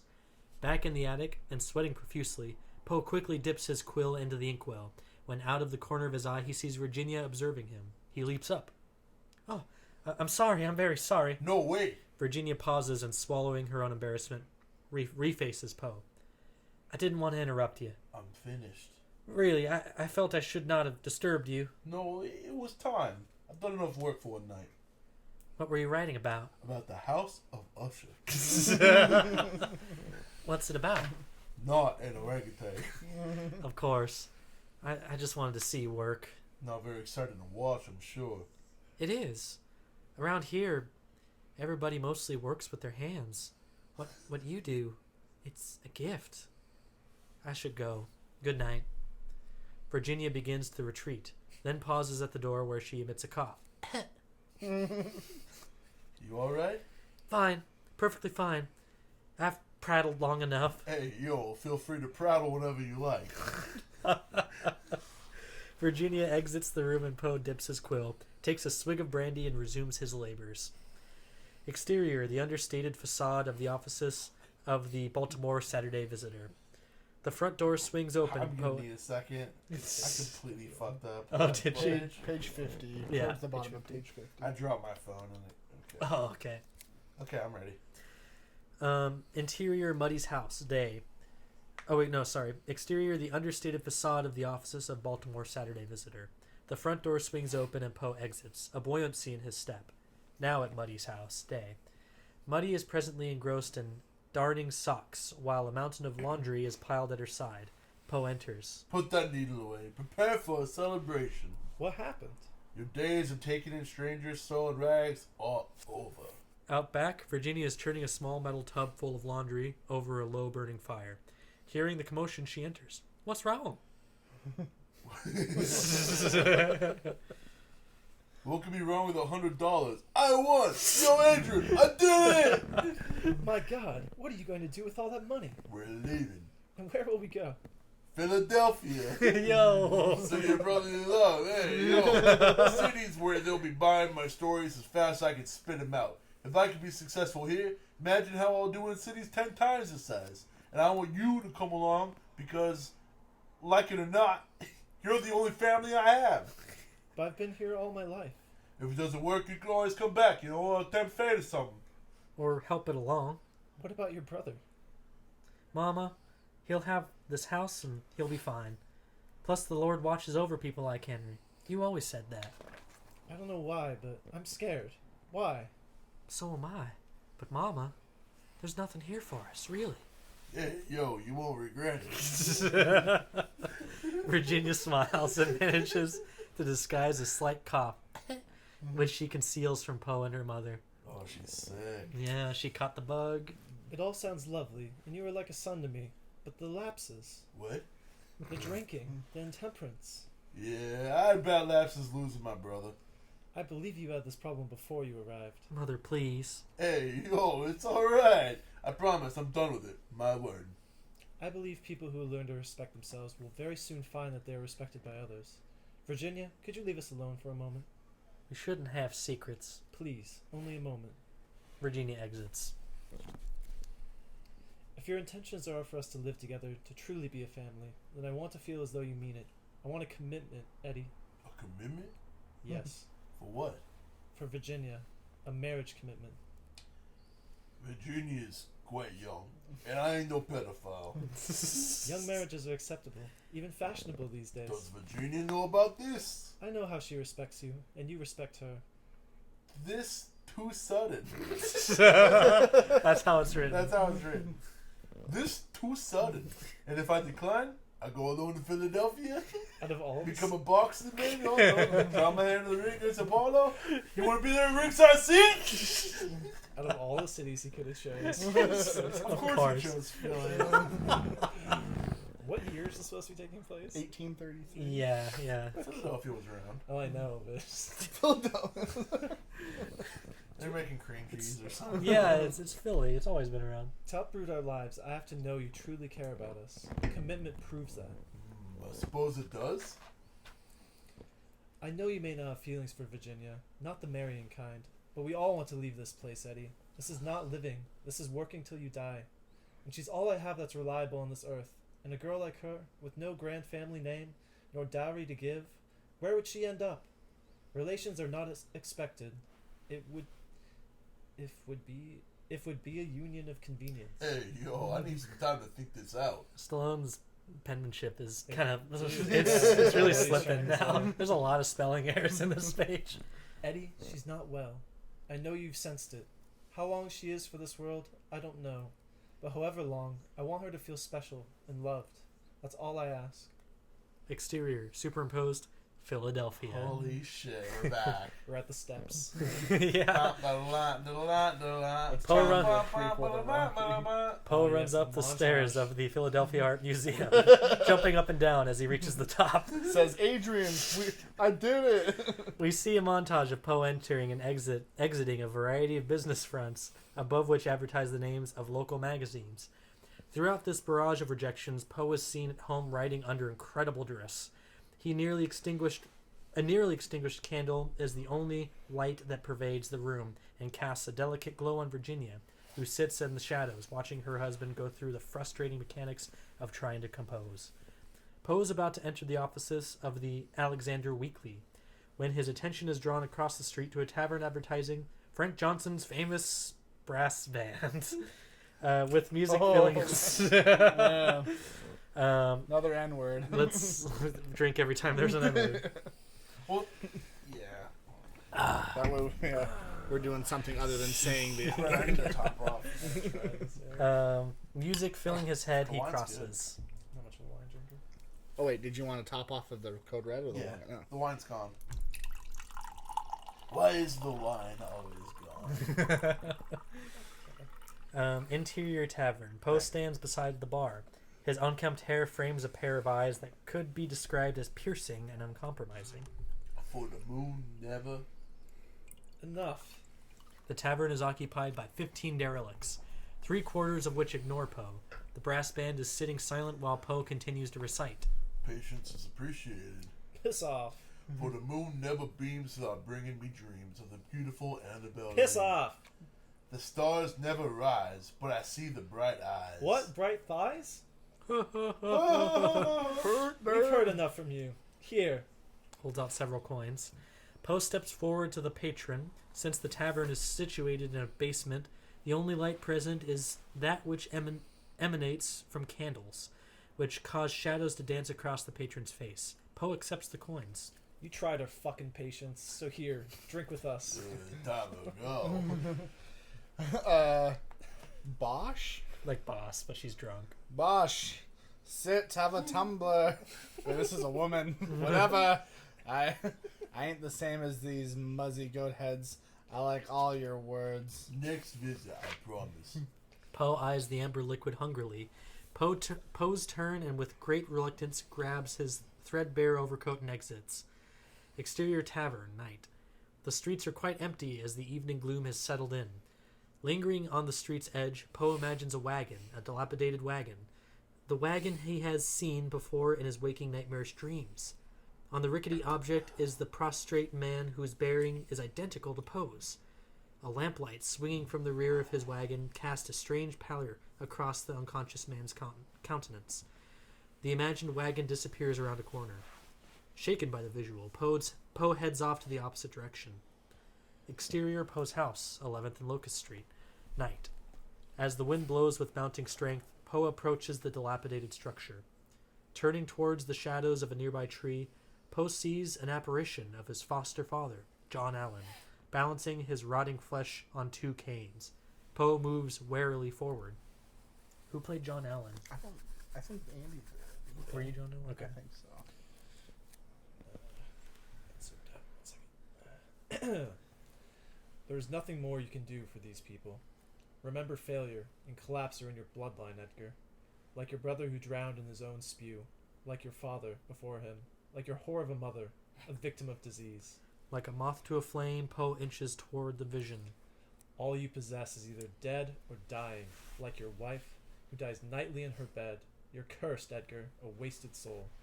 Poe is inches from the horrible apparition when it fades, and he finds himself staring only into darkness.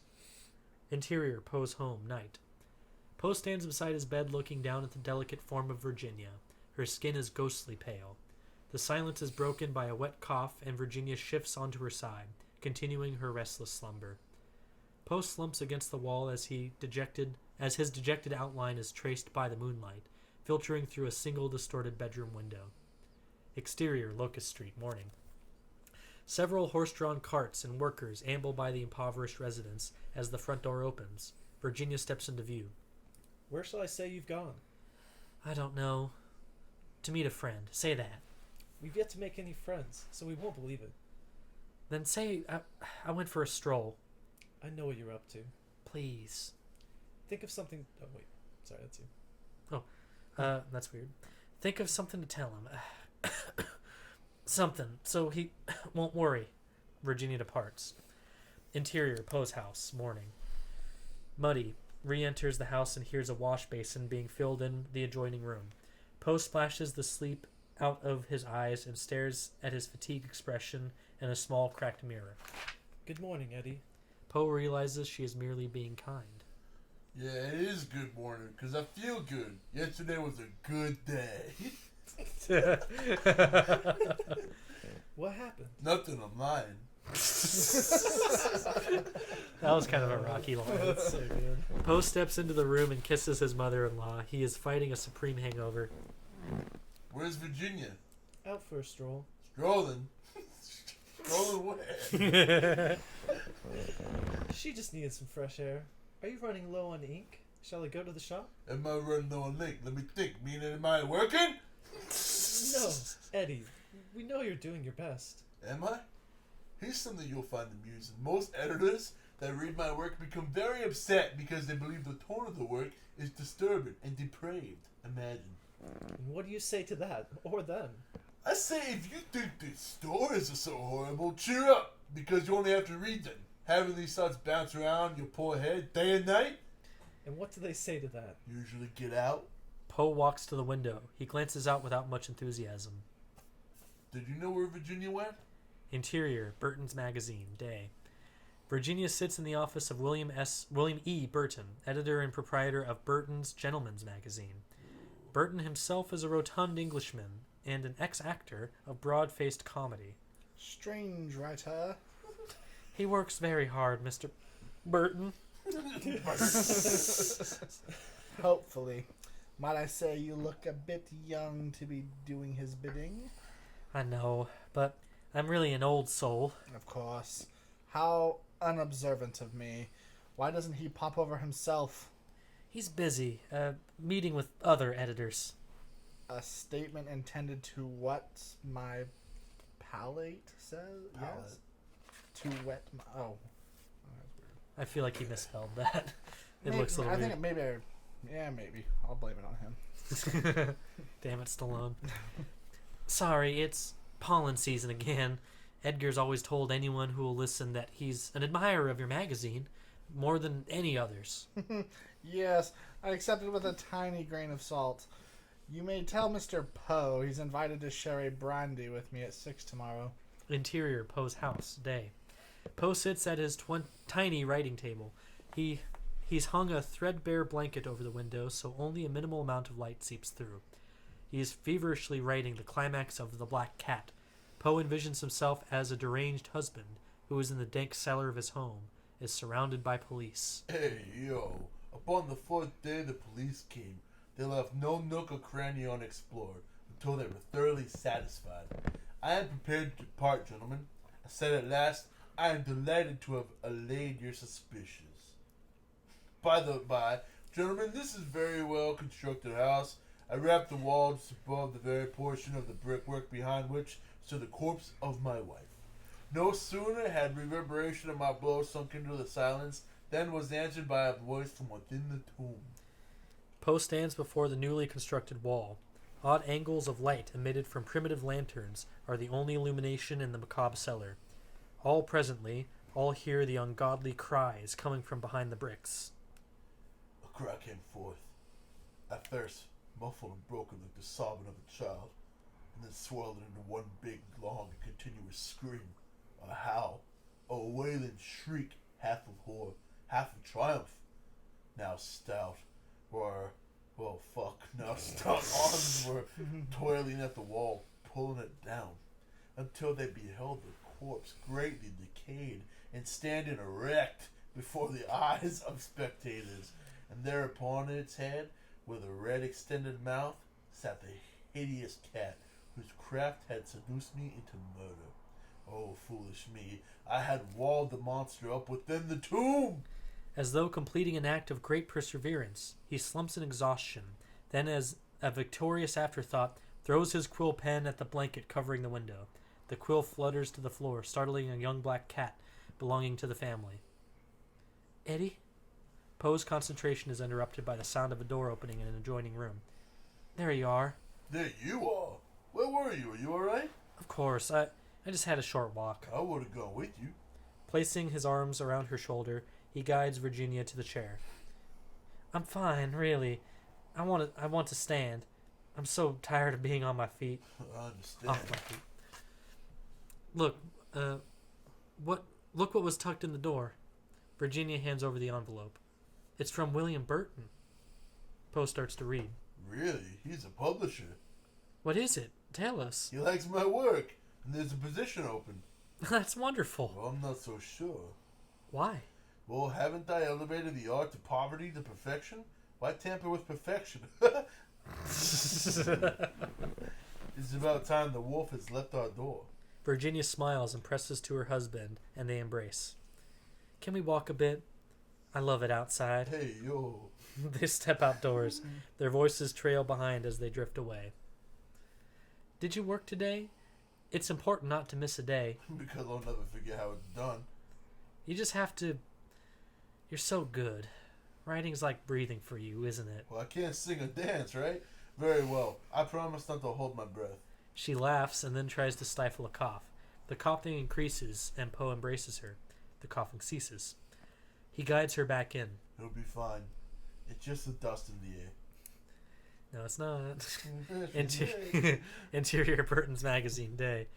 Laboring in the cramped confines of Burton's publishing office, Poe has a dab of ink smeared across the side of his face, while his hands are nearly covered in the dark fluid as he assists a pair of young men setting type on the bulky printing press.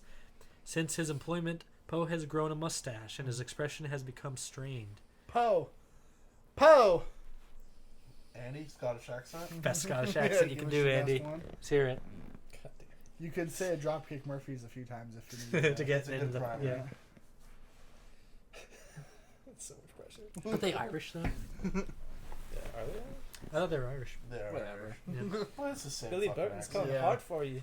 That's good. Not bad. Ignoring Burton, Poe completes placing the last bit of typesetting. The big ham should have stayed on the stage where he fits in. What the fuck? I was just trying to come Different. up It with was a different voice. Yeah. Distinguished. Oh, I'm Burton. Yeah. Tim Burton, let's do it. Where the hell are you? Well, my good man, if you've completed this week's story and criticisms, here. Appearing in the entrance, way no more than 15 feet away from Poe, is a woman who could be described as a harlot. Eiffel what? Draws close to Poe. A leg of mutton in a silk stocking. Poe avoids eye contact with the woman. Found her prancing at Stricker's Tavern, and the last turns out to be the best can-can dancer they had available at the price, if you gather my meaning. No bandy-legged kicker there. The buttock broker plucked me the finest. I'm totally gonna call you a buttock breaker. Off Poe's numb expression, I can certainly see you're thrilled for me, Edgar. Poe's eyes are riveted towards a receipt in Burton's hand. Would that be payment for Longfellow's short story? What if it is? And yes, it is. $1,400? I reviewed that story. It was substandard. Your opinion. People enjoyed it. I only received 50 cents a page for my work. Don't rush me again with your woes. Longfellow's famous. You're not. Now at all. Not at all. What would that be in your hand, lad? A review? Burton walks over to the typesetting and reads. Wouldn't be trying to slip it past me, would you? I'm reading this thing. It is of my opinion the book in question is despicable in every respect. Works such as this bring discredit upon our national literature. Charming. Is it any wonder why you're not invited to people's literary circles? It's the truth. Your truth is your own, and at best questionable, which doesn't bode well with the fact that you were hired to write colorful tales and not to inflame the contempt of your contemporaries. This is vulgarity of ambition. Places the patronizing arm around Poe's shoulder. You're not... Oh, you're a better man than that, and it's of grand importance, the new proprietors, to see that as well. New proprietors? Yes, this magazine's now the property of a Mr. Graham, a very capable publisher in his own right. So at week's end, I intend to take my profits and for one fulfill a lifelong dream and purchase a music hall. All present will maintain their positions with the new publisher. You gave your word. Oh, yeah, I sorry. become a partner. Must be a promise written on water, because it's certainly not on any contract I can see. Promise written on water. Poe glares into Burton's bovine eyes as he slowly removes his ink-caked apron. Dropping the garment to the ground, he numbly exits the room. Hell, man, where do you think you're off to? You consider yourself a genius? Very well, then it should be a simple task for such a gifted man to solve his own problems without begging his employer for charity, Poe. Burton hears the front door slam. He'll be back here tomorrow, bright and early. You cannot make an omelet without breaking an egg. In business, someone always has his feelings assaulted, yes? Do you believe a woman's work is never done? Of course you do. Shall we go? Exterior, Poe's house, dusk. Poe arrives home. Virginia opens the door and hugs him. Good, you're home early. I have a surprise. Come inside. Interior, Poe's house. Muddy's up to her elbows in flour, laboring to prepare a meal. Poe fights to maintain his composure. Home so early? Yes, why isn't she in bed resting? A blanket hangs on a cord in the center of the room. Why aren't you resting? I'm tired of resting. Now don't move, Eddie. And if you feel like hissing, please wait until after the show. So what are you talking about? Virginia steps in front of the hanging blanket and curtsies. I'd like to thank the hundreds of people gathered here tonight. Please enjoy the recital. What's going on, Muddy? A surprise. She needs her rest. Shh. The Old Poorhouse Theater presents a collection of original compositions by none other than the meagerly talented Virginia Poe on flute. This is where you're supposed to give a gracious applause. Virginia bows and steps behind the curtain. She picks up a flute and puts on Poe's old hat. Thoroughly confused, Poe absently applauds.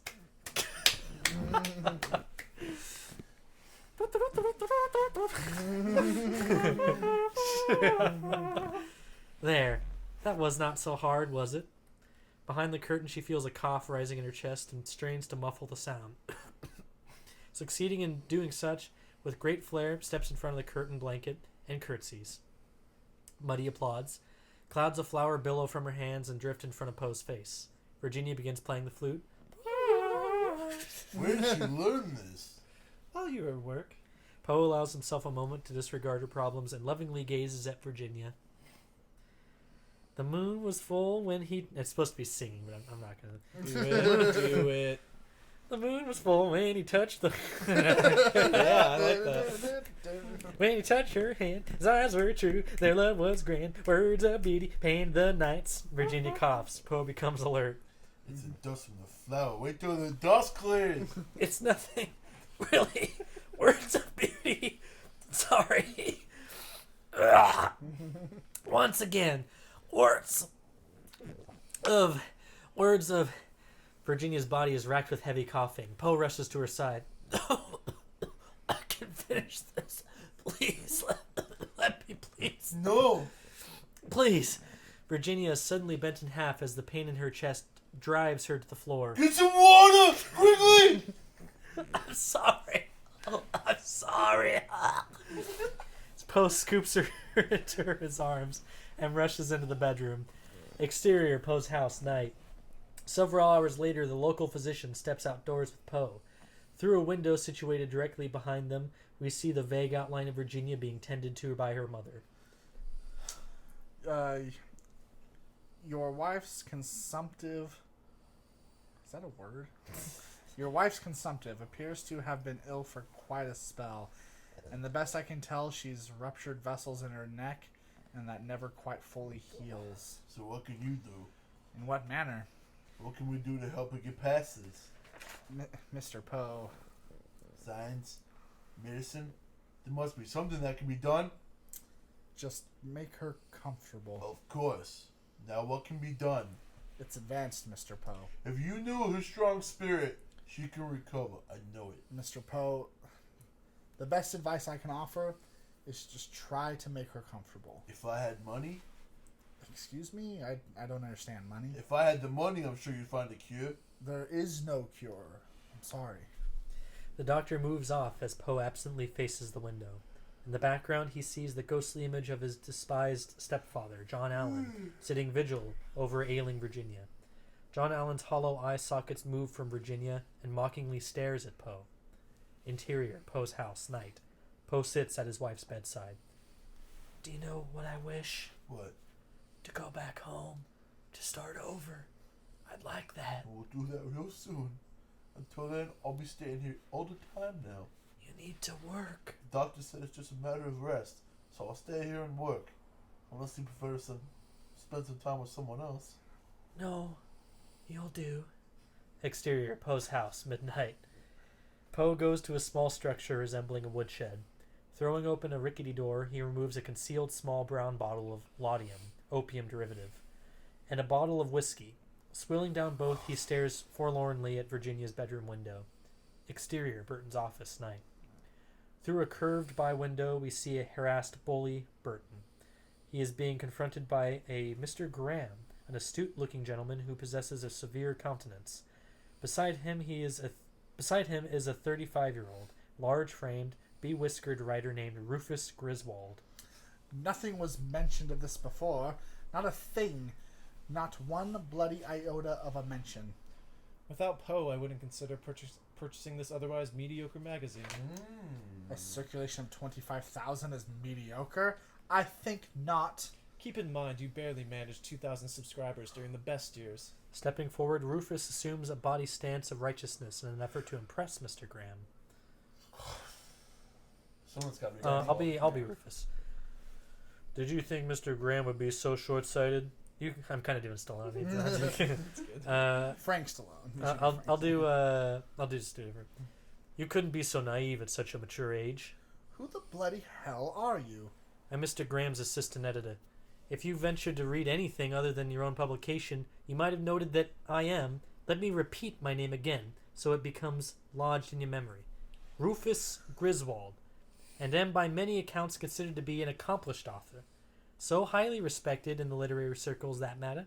You are offensive. Sorry. There you go. Reinstate Poe immediately. He's a drunkard and vicious critic. Perhaps he is, but we should also add one of the most original writers in America today. Certainly no offense meant, Rufus. Thank you. I can never make amends. He loathes me. Imagine that. He pushes my civility. You fancy yourself a showman with actual stage experience, and I suggest you use your talent to get him back. The uppity scribbler actually desired to own part of this magazine outright. That's his reason for leaving. This piece of information causes Griswold a look of consternation. You're not serious. Ownership? To have him scribbling for me, I'd entertain the possibility. Are you serious? Gentlemen, I'm serious about wanting him back. Interior, Poe's home, evening. Well into the night, Poe writes by the flickering light emanating from a single candle. Only the dying ruby-hued coals in the fireplace stand out in the otherwise gloomy room. Deep under the influence of the opium-whiskey combination, Poe pushes his quill pen with urgency. Poe is composing a descent into the maelstrom. From the silent little house on Locust Street, we are suddenly transported into the thunderous roar of an impossibly large whirl centered in the blackness of a nameless ocean. Poe and his deceased brother are on a badly damaged sailing craft that is presently caught near the lip of a hellish whirlpool as it prepares its fatal slide down the treacherous monstrosity. Hey, yo. Our first slide into the abyss carried us a great distance down the slope. Around and around we wept in dizzying swings and jerks. Looking about the wide waste of liquid ebony, I perceived that our boat was not only the object in the embrace of the world. Both above and below us were visible fragments of vessels, large masses of building timber, and trunks of trees. From his vantage point in the boat, Poe's character sees other objects such as trees, barrels, and other men plunging to the bottomless shaft of the gargantuan whirlpool. Hey, yo. I no longer hesitated, and I lashed myself to a barrel and prepared to throw myself with it into the water. I attracted my brother's attention by pointing to the floating barrel that came near us, and I did everything in my power to make him understand what I was about to do. I thought at length that he had comprehended my design, but he shook his head despairingly, refused to move from his station by the ringbolt, It was impossible to reach him. So, with a bit of struggle, I resigned him to his fate, and fastened myself to the cask, and threw myself into the sea without another moment of hesitation. Poe leaps into the swirling blackness and slows his ascent by hanging onto the barrel. Meanwhile, the larger boat, upon which his brother still clings for dear life, is pulled quickly down the sheer sides of the vortex. Hey, yo, as I anticipated this larger ship having descended for a vast distance beneath me, made 3 or 4 wild gyrations, and burying my loved brother with it, plunged headlong and forever into the chaos of the foam below.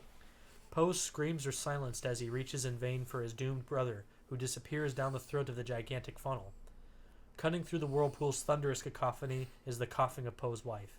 The visual fades once again to the dismal confines of the little home. Poe's sore eyes turn toward the coughing and dropping of his quill pen. Slumps forward. Suddenly he explodes, smashing his fists upon the table. He heaves the brittle chair across the room, which collides savagely with the wall. Like a man completely possessed, he flings open the front door and runs outside. God damn you! God damn me! Muddy rushes out of the house and up to Poe. Eddie! Eddie! No! Stay away from me! You want the disease? You want all the sickness I have? All over me? All over you? Eddie, please, you're not sick. Come inside, please. That dies, doesn't it? That's not true. What happened? When we were born, we were wrapped in hope. Pure innocence. Please, I don't want you to see you like this. No one does. Time has changed all that, hasn't it? Now we're victims of life. Life is a liar. You'll catch your chill out here. Life is a liar! Where are you going? Exterior. Life is a liar. That's Oh. a good one. Man, that was Can we amazing. take a quick break? I gotta pee. Yeah, for sure. I'm also going to unplug those headphones because I keep hearing. The brain is melting. Oh It's so my god. liquidy. Oh, and it's like oozing off the sides of the plate and shit. Oh, wow. We might want to put that in the kitchen. Yeah. It's a good representation of Poe's mental state, though. I keep it. Yeah. We just throw away We the... can't. I wouldn't even want to try to like get to the sink. Yeah, we and could stuff. throw away the tablecloth. Yeah.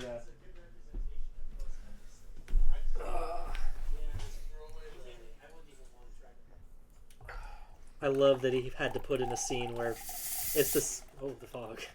It's the same scene as the. You want to be ringside and see it? Yeah. It's like the same kind of scene. That's what I'm going for. Yeah. God, it's fucking long, dude. On the scripts. Yeah. I mean, We're we're. a full 2 hour long movie. Yeah, yeah. At least. We're nearing the end. I think we got like 30 pages left, Yeah. which would be about. No, we got like We got like 50, we got 50 pages. pages. No, we don't. I thought it was like. page 73 or 4. I think. I thought it was 100 pages. It's 120 pages. It's 120 pages. Yeah. At least in the PDF. Yeah. Damn, it is 120 pages. Fuck, man. Shit. Well, if it's a minute a page, we have less than an hour. Oh, I like it. I think it's good. It's fun. Yeah. I think the imagery is good. I like the hallucination scenes. I could picture them doing some cool visuals with that. Kind of well said. Yeah.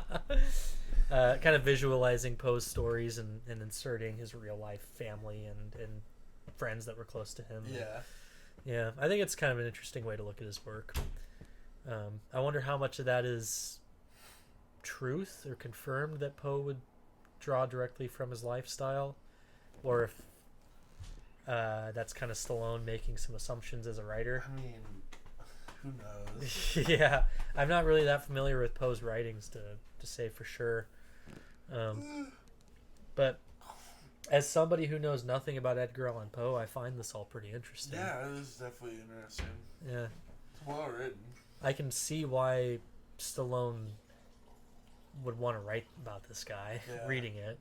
Because, I mean, you're like jokingly using a Rocky accent, but it does weirdly kind of work for the guy. Yeah, Yeah, because he is like this kind of underdog in his own way. right. Somebody who has all this talent and really thinks he's capable of something, but Has no money. yeah, no money and no means to really make his dream come true, and is really struggling. It is a very Stallone-esque story of rags to Definitely. riches. I like how there's characters in the story that like represent, you know, people kind of rejecting his work because it is pretty scary stuff, and they find it almost dangerous to read that kind of thing. Mm-hmm. And then there are others that are like, but he's an original writer, and that's important. And Yeah. I think it represents well probably how his writing was perceived at the time. Yeah, I think that dichotomy of people who did see his genius, his wife saw it, and that one publisher saw it. Yeah. But then others are just kind of like, well, this isn't that marketable. Not many people want to read this kind of thing. Yeah. And not really giving it a chance because they just assume people aren't interested in reading Right. dark, disturbing stuff. Yeah, I find that interesting. I think that's still true of today. Like, This is dead now. Need another one? Need some It more juice? might carry me through. I got 19%. Well, let's just start reading. okay. I was gonna say we have If probably like worst come to worst, you 40. can read off of the phone, or yeah, you can 40-something pages. yeah, I could read off my phone. You can use the script. What so- page are we on? We're on page 77. yeah 77. Okay. The scene. Life is a liar! Exterior or 76. I guess on your page it's 77. Yeah. Exterior waterfront night. Poe is in a derelict waterfront area in front of a dilapidated seaman's saloon. A whole saloon? Damn. He enters and scans the sleazy interior. As Poe enters, he passes a tall, suspicious-looking character just inside the doorway and his drunk partner. Cockney. I can try to do a good Cockney. Evening to you. That's a good Cockney. Mr. Poe, why might you be wandering about so late? Back for more? All the way from China. It is.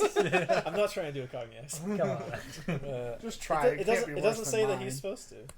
It's Just only, the first only the guy. other one. Yeah. Made me bloody eyes drop out if I'm lying. The dealer smiles at the desperate man and reaches into his pocket and moves off with Poe, who follows closely behind. This way, mate. Interior, Seaman's Tavern.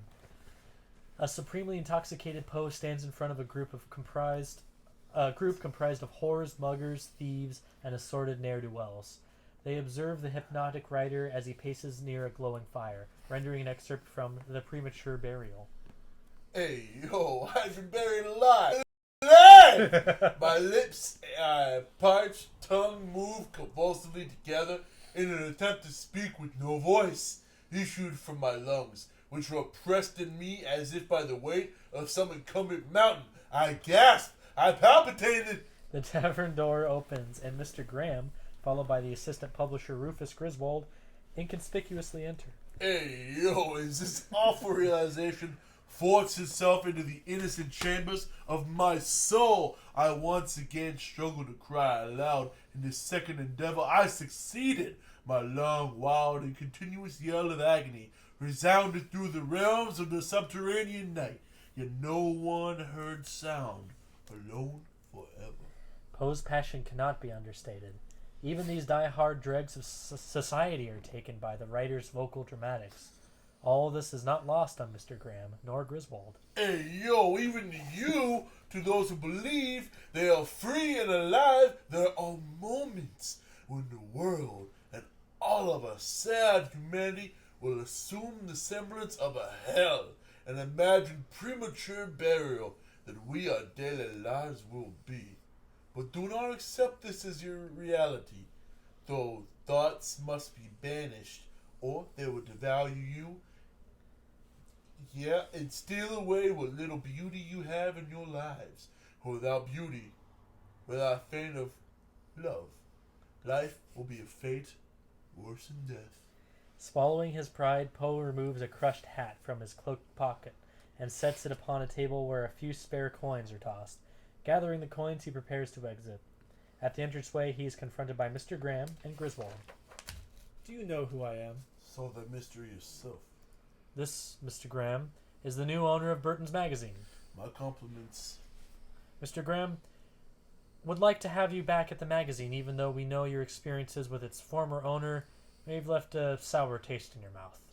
I know he promised you ownership, and I'm willing to make the same offer. In writing, My word is my bond. words get slurred. That's insulting. In writing, Write what you like. I'll honor it. Hopefully you'll be happier with us than you've ever been. Can we give you a ride home? My feet, thank you. Interior, Poe's house, night. As silently as possible, Poe enters his home and stops before the bed of his ailing wife. The faint moonlight barely emits enough illumination to reveal her delicate outline. He silently sits at the foot of her bed and rests his head in his hands. The scene fades. Interior, Graham's magazine, day. That little scene kind of reminded me of Rocky 2, Adrian in the hospital. Definitely. Doesn't he read like The Lonely Sheriff? Yeah. Poe appears to have aged, and strain has caused permanent creases around his eyes as he manically edits a story that lays strewn on his desk. Mr. Graham enters. May I see you? Certainly. Certainly. Being the fearless critic that you are, you've become rather contemptuous of certain writers of late. I've heard this before. From your last employer, to be precise, he warned us. I say what I believe is the truth. What's fair? Wouldn't your fairness extend to showing a bit of mercy for your coworkers? Poe glances behind Graham, who nearly shields the square-jawed assistant editor, Rufus Griswold. You mean the review and Rufus's book of poetry? You know exactly what he means. Yeah? The work was ambitious, but poor. Because you say so? Would you rather I print a lie? The work has merit. The poems are as fine as any being written today. Where do you get the conceit to call yourself a poet and place yourself next to America's finest? A minor writer you may be, but a poet you are not. You don't even attempt to hide your jealousy. You wear it on your sleeve. I have work to do. Charles Dickens claimed Poe must be the devil after the scathing critique he gave to his last novel. How dare you demean Dickens? His skin's too thin. Rufus, may I have a moment? A moment? You may at one time have had a flash of brilliance, but that light is dulled as of late, and the only thing that comes out of your pen is not ink, but acid. That's humorous coming from a man who I tried to help and who behind my back and now to my face attacks my work at every opportunity. The man's delusional. And as for your work, it's morbid, repetitive, stories about the dead, grotesque, but perhaps you only write about what you fear. Is that the truth, Poe? I'm sure his work will improve. Griswold contemptuously exits. Poe hears some pounding coming from behind the adjoining wall. What's that? I've acquired the wine merchant's store. We're expanding. I'm guessing expanding means we're prospering, so our agreement is soon to be honored. Perhaps. Perhaps. Our subscriptions have climbed monthly. That must please you. Certainly. But there are considerations. Certainly. Expansion does not come cheaply. But poverty does. Even Rufus will agree with that. There's nothing on the planet we would agree on. And for the record, I'm grateful for my position on this publication. I have no complaints. Well, your salary has increased by $200 per year. Of course you would be complaining, Rufus. We get what we're worth. This magazine's readership has increased tenfold, and I was promised compensation, a reasonable sum that I'll apply to start my own publication. I'm only asking you to keep your word. I don't like what I see in your eyes. My eyes? What do you see in my eyes? Betrayal.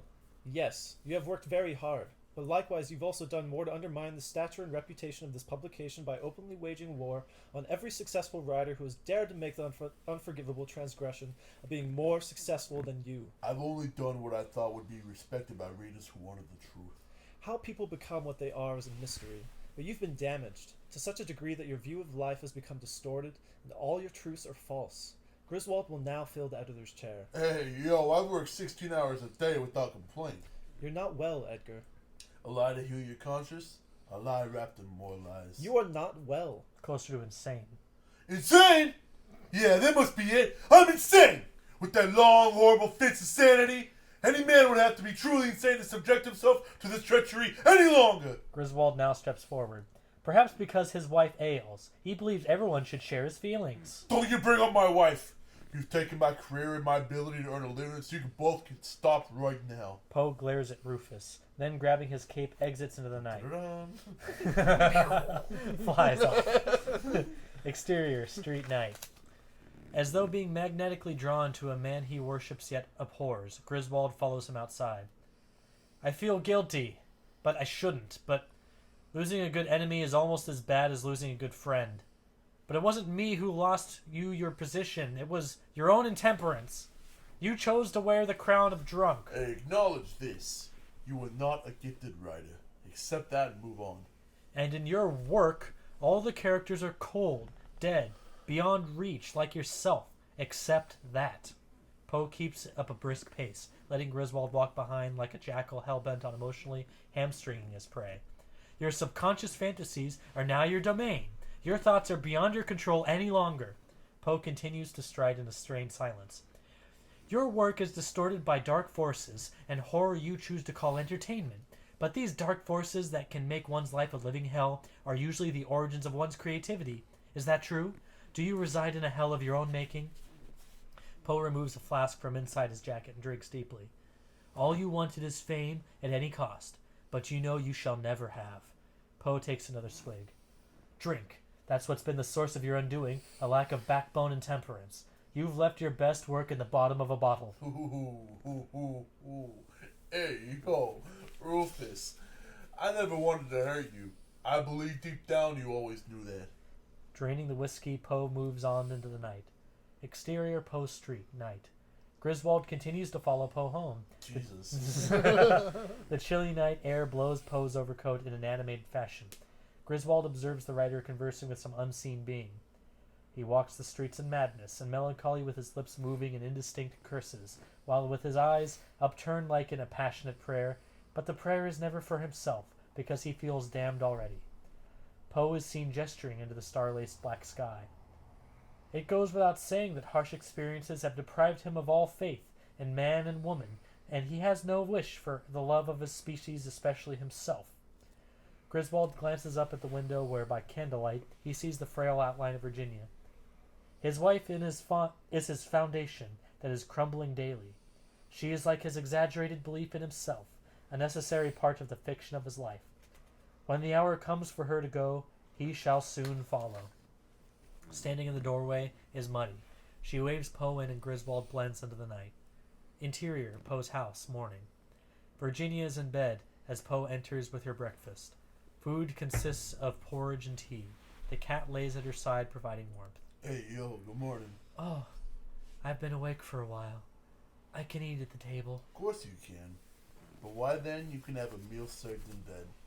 Poe places the tea beside her and pours a cup for himself. I like to make a toast. Virginia weakly smiles. To a woman who has the hair that poets rave about. It's tangled. It's beautiful. No man can complain of his luck, no matter how bad, while he still has a love of a good woman. Eddie. The grace of her step, the luster in her eye, the melody of her voice, the sweetness of her laughter, and her burning enthusiasm, and her gentle charities. Virginia is overwhelmed and finds it difficult to hold back the tears. In her great endurance, and above all in the kind purity of our love. Poe crosses to her and strokes her hair. I heard you writing. You heard me writing? You've been known to talk while you work. May I hear what you've done? Poe steps out of the room while Virginia adjusts the heavy scarf that is placed around her neck. Once Poe leaves, her brave front crumbles as her life force are quickly waning. Poe re-enters and stands before her. The brave front is back. It's unusual. What a surprise. Do you like it? I like everything I do. It's your opinion that matters. Here it is. The Raven. Oh, shit. Oh shit! This is like the big Starring fucking John scene, Cusack. dude. This is the big scene. Once upon a midnight dreary, while I pondered weak and weary over a many quaint and curious volume of forgotten lore, while I nodded nearly napping, suddenly there came a tapping of someone gently rapping at my chamber door. "'Tis some visitor," I muttered, tapping at my chamber door. Only this and nothing more. Poe looks at her inquisitively. I like it. Good. Distinctly I remember 'twas in the bleak December. On each dying ember wrought its ghost upon the floor. Eagerly I wished the morrow. Vainly I had sought to borrow from my books a crease of sorrow. Sorry for the lost Lenore, the rare and radiant maiden whom the angels name Lenore. Virginia closes her eyes, succumbing to the soothing rhythm of his voice. The rare and radiant maiden whom the angels name Lenore. Nameless here. I'll finish it later. More, please. If you wait, you should rest. Please, no, I want to hear more. The sentiment is all wrong. I'm not certain I'm gonna finish this. Don't you do that. What? You recite 2 verses that I think are beautiful, and then you refuse to continue. Don't doubt yourself. Sorry. Please, more. Virginia gently slides her frail hand onto Poe's. And the silken satin certain, rustling of each purple curtain, filled me with fantastic terrors never felt before. So that now to still the beating of my heart I stood repeating. 'Tis some visitor entreating entrance at my chamber door. Some late night visitor entreating entrance at my chamber door. This it is, and nothing more. Unseen by Poe, the final luminousness goes out in Virginia's hooded eyes, Fuck. and she sighs her final breath. That is fucking sad. Poe's reading ceases when her hand slips from atop his. Bracing for the worst, he hesitates a moment before glancing at what he knows will be the most powerful vision and memory he will ever have to endure. Unable to contain his grief a heartbeat longer, his eyes race slowly to his Virginia, and studies her delicate face, whereupon he folds his body forward, placing his face next to hers. Oh God! Exterior, Virginia's grave, night. The pale winter sun is setting behind the towering oaks that surround Virginia's final resting place. A simple wooden head marker rises from the fresh mound of earth. The camera begins to ascend until the entire visual dissolves. Cut 2 superimposed over the screen, New York. Interior, Poe's boarding house, sunrise. Poe and Muddy reside at a derelict boarding house at 130 Greenwich Street, nearing sunrise. Poe sits at a writing table comprised of several crates. He appears to have aged 5 years. As he swills brandy straight from the bottle, a flickering candle reflects the dark intensity in his eyes. It is so cold that Poe's breath jets out in delicate streams as he continues to write with his frayed gloves on. In the corner, Muddy sleeps upon a straw mattress. Feed sacks take the place of blankets. The sun creeps through a cracked and filthy window as Poe finishes. Rubbing his aching temples, he rises. Oh, finally. Interior, Broadway Journal. Entering the sleazy offices of a lesser-known penny newspaper called the Broadway Journal, Poe appears ragged and nearly frozen as he approaches the editor, whose name is Biscoe. Would you direct me to the editor, please? Your business? I'm a writer. I have a poem. A heavyset man named Briggs takes the poem from Biscoe. We don't allot space for poetry. Yes, but I believe it's a good poem. Does that mean? Yeah. We're busy. I'll read it to you. Won't take long at all. We have a policy, mister. Poe. Upon hearing the name, Biscoe's eyes widen in astonishment. Poe? Not Edgar Allan Poe? Yes, may I read? Won't take long. Briggs re-enters, followed by nearly all the newspaper's employees. Poe finds himself surrounded by dog-faced assistants and soiled typesetters. If they like it, we'll print it. Charles. Please, if it doesn't appeal to them, it won't appeal to the public. Poe scans the motley audience and sways to the center of the room. The Raven. Once on a midnight dreary, while I pondered weak and weary over many a quaint nearly. Nearly gagging on what remains of his pride, he ceases to read. Briggs? Back to work. Unfortunately, we've already printed this month's publication, so we cannot print the poem. Poe nods and prepares to exit. But out of consideration, I'm sure we can pass the hat. An old printer removes his soiled hat and places several coins in it, then passes it to the next employee who does likewise. Briggs puts in the final coin. With his dignity shredded, Poe lets the poem fall from his grasp and exits. Interior, boarding house, day. Poe sits on the floor in a corner of the boarding house's cramped room. Seated in the room's only chair, Muddy stares at the crestfallen writer. I miss her. So much. Of course you do. At least she was spared this. She would have never complained. No, she wouldn't have, would she? You should leave. Poe's eyes raise in exhausted astonishment. Leave? Why? Go someplace away from here. Someplace new. Go back to Richmond. Go back and see your sister. It's been so long. She don't need to see me. You don't know that. She may miss you. And you need to change the way you're going, and I'll be fine here. Please, go back to where you grew up. Go back to some place that didn't break your heart. Try to start over. You have no friends here. Go, Eddie. You're slowly dying in this city. It's not the place for you now. When the time is right, I know you'll be back for me. Who else will darn your clothes the way you like them? Poe embraces Muddy and gently kisses her forehead. Superimposed on the screen, Richmond. Exterior, Richmond Street. In Richmond, Poe passes his old home on Tobacco Alley and pauses to observe children romping on the front lawn. Forlorn and embarrassingly poor, Poe's terribly frayed clothing caused several passerbys to stare. Feeling the pitiful scrutiny, he tries to maintain a prideful posture. Exterior, Mackenzie's boarding house day. Poe arrives at Mackenzie's boarding school for girls. Knocking on the front door, he hears a woman's voice from within. All right, just a moment. Patience, hold your horses. The door flings open and Poe finds himself face to face with his impaired sister, Rosalie. Oh, so Andy was playing Rosalie. Yeah, I was about to say. Who is now 37 years old. I wish I had horses to hold. Yes, I do. Staring at a face she cannot place, Rosalie's doleful eyes trace over her brother's haggard features, a glimmer of acknowledgement. Are you? You are? I was. Aren't you? Eddie? Oh my gosh. You're back. She warmly embraces Poe, who stiffens at first. Eddie! Oh, Eddie! I thought you'd never come back. Poe's hands now slowly embrace his sister's shoulders. I gave you my word, didn't I? You look very well, Rosalie. Nobody ever says that. They should, and you do. Oh my gosh, I thought you were gone forever. Not yet. So you've made this your home. Mrs. Mackenzie died, and the new owners let me stay on. I don't teach or anything like that, but I help out here and there. We're lucky to have you. And I'm lucky to have you. Really? Yes, really. I missed you, Eddie. Exterior, Mackenzie's day. Poe and his sister sit on a pair of wooden swings behind the boarding school. Rosalie gently swings as Poe tries to get his bearings. Where are you going to live, Eddie? Here and there. Any man who swum 7 miles up the James River in that race can live wherever he wants. No, do you really remember that? Of course I do. You were so strong on that day. I remember like yesterday. Do you remember Sarah, the one you were sweet on? Yeah, Sarah. What became of her? She's here, never left. Her husband died years ago. Widow? She's a widow, and she never forgot you. No, she didn't. How do you know that? She comes by ever so often, and when she comes by she asks if I'd ever heard from you, but you never wrote.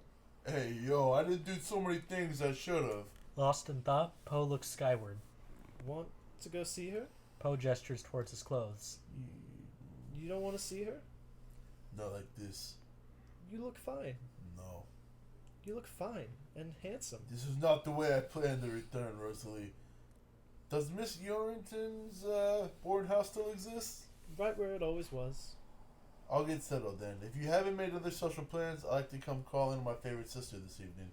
Thank you. I'll be here. I'm always here. Exterior, Miss Yorrington's boarding house, early evening. Seated on a plain-back pine bench are a pair of male, female, elderly lodgers. They stare straight ahead, no energy in their expressions. My friend Anne's hat kept blowing off today. So? On and off all day. So for the life of me, we couldn't figure a way to keep it on her head. Imagine. At this moment, a carriage pulls up and a lovely mature woman steps out. Interior, Yorrington's boarding house, early evening. Poe stares vacantly from the room's only tiny window. A knock, faint at first, then more forceful, shakes him from his stupor. Opening the door, he nearly recoils at the sight of his very stately and attractive former fiancée, Sarah Royster. Richmond's a very small city. Yes, it is. So here you are. In the decaying flesh. And how have you been, Sarah? Fine. My life's been fine. You deserved your fortune. Sarah's expression becomes one of concern and compassion as she observes this once vibrant man who now teeters on the verge of an emotional and physical collapse. I'm widowed.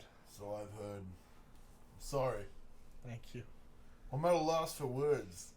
That never happened. It's fine. Sarah, I should close this door now. Why?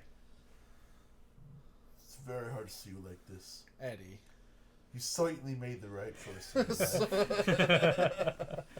Fortunes change. Fortunately, you have children? Yes, a son. A son. So nice to hear.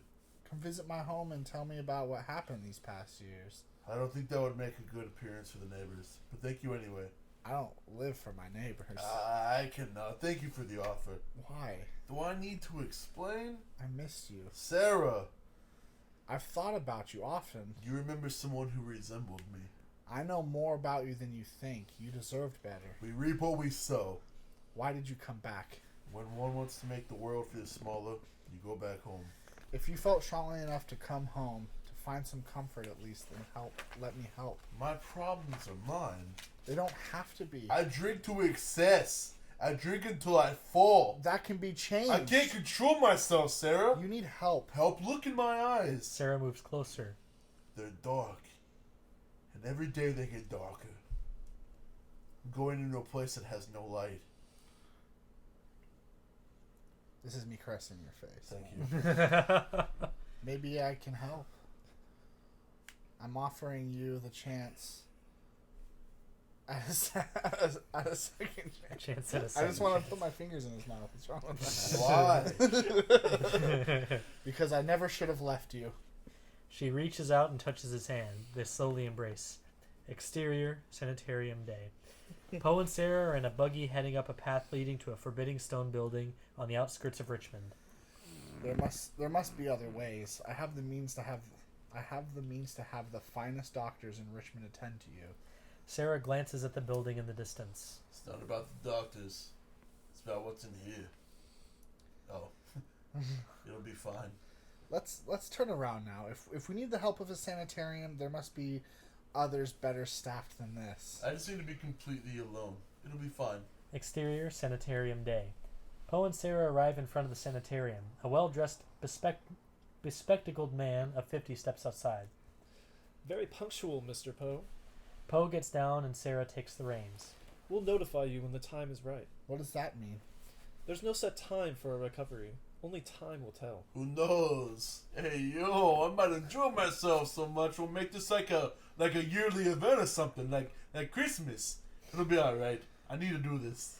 Poe kisses her and turns to the supervisor. Interior sanitarium. Poe and the supervisor walk down a hallway. Several heavy-set attendants pass in the opposite direction. Every now and then a periodic scream from the imprisoned lunatics echoes down the hall. You may experience convulsions, so it stands that you won't want to eat. Therefore, only water will be provided until you ask for food. And when your appetite returns, it's a good indication you are nearing full recovery. Poe nods as he glances at the tortured faces of the inmates he passes. Exterior sanitarium, night. In the moonlight, the sanitarium stands out like a massive tombstone. Interior, Poe's cell, night. Poe's pacing and nervous agitation mounts as his body craves alcohol. Sanitarium, day. The sun rises from the rear of the sanitarium. Interior of the sanitarium, Poe's cell, day. Pacing madly, Poe holds his stomach as though trying in vain to smother a fire burning from within. He finally collapses into a corner as cold sweat streams down his forehead. His breathing is labored.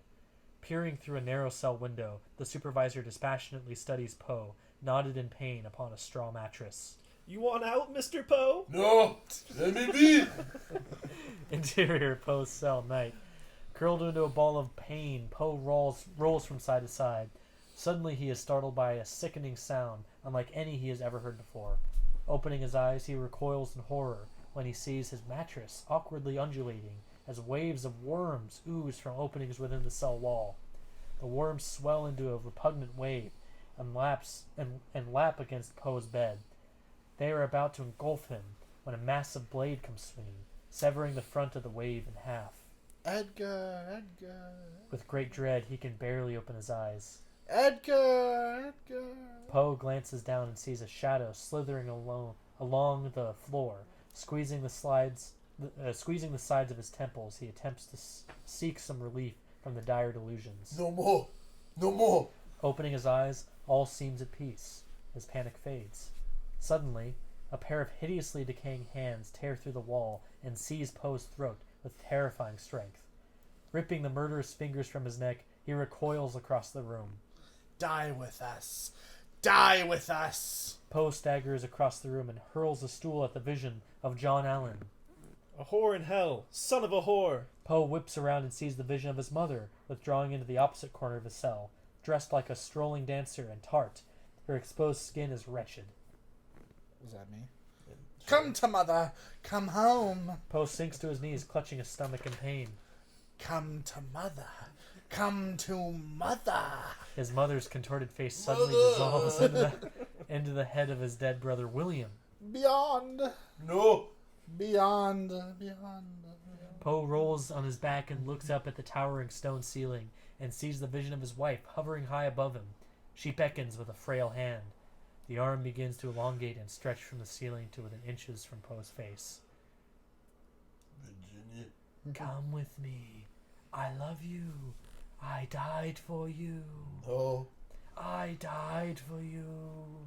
Outside the cell, the supervisor looks in and sees Poe painfully living through his personal nightmares.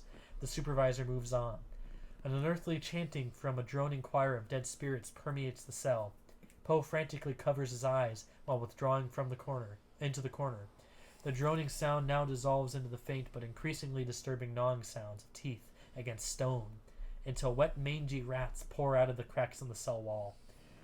Like a diseased gray blanket, the vermin crawl towards Poe until the floor trembles, and with a thunderous roar, the stone surface cracks as the center of the cell wall collapses into a chilling void.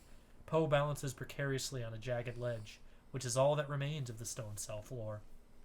Suddenly, a huge wall of flames explodes from the gaping hole, and the rats are instantly immolated.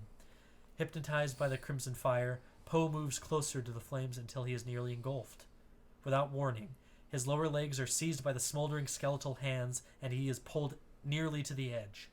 Horrible wailing of lost souls pour forth from the molten pit as Poe stares into the bottomless inferno. Poe stares into hell. An army of horrible eyeless hell creatures crawl into the sheer wall of the flaming crevice as once again hideously charged hands seize Poe's legs. At the bottom, the hell creatures wait with outstretched arms, beckoning to Poe. With almost a sense of calm and resolve, Poe ceases to struggle and staggers forward, a man willing to accept his fate. Opening his hands, he goes to the edge of hell, and with total abandon, soars headlong into the eternal fiery whirlpool. Exterior, James River, twilight. The sun is setting as Poe and Sarah are seen romantically gliding in a rowboat along the reflective water. From the expressions on their faces, it's quite apparent they are in love. Poe has never looked more at peace. Exterior, James River, day. Poe and Sarah's 12-year-old son, John, are fishing together. Sarah is nearby, sitting a picnic.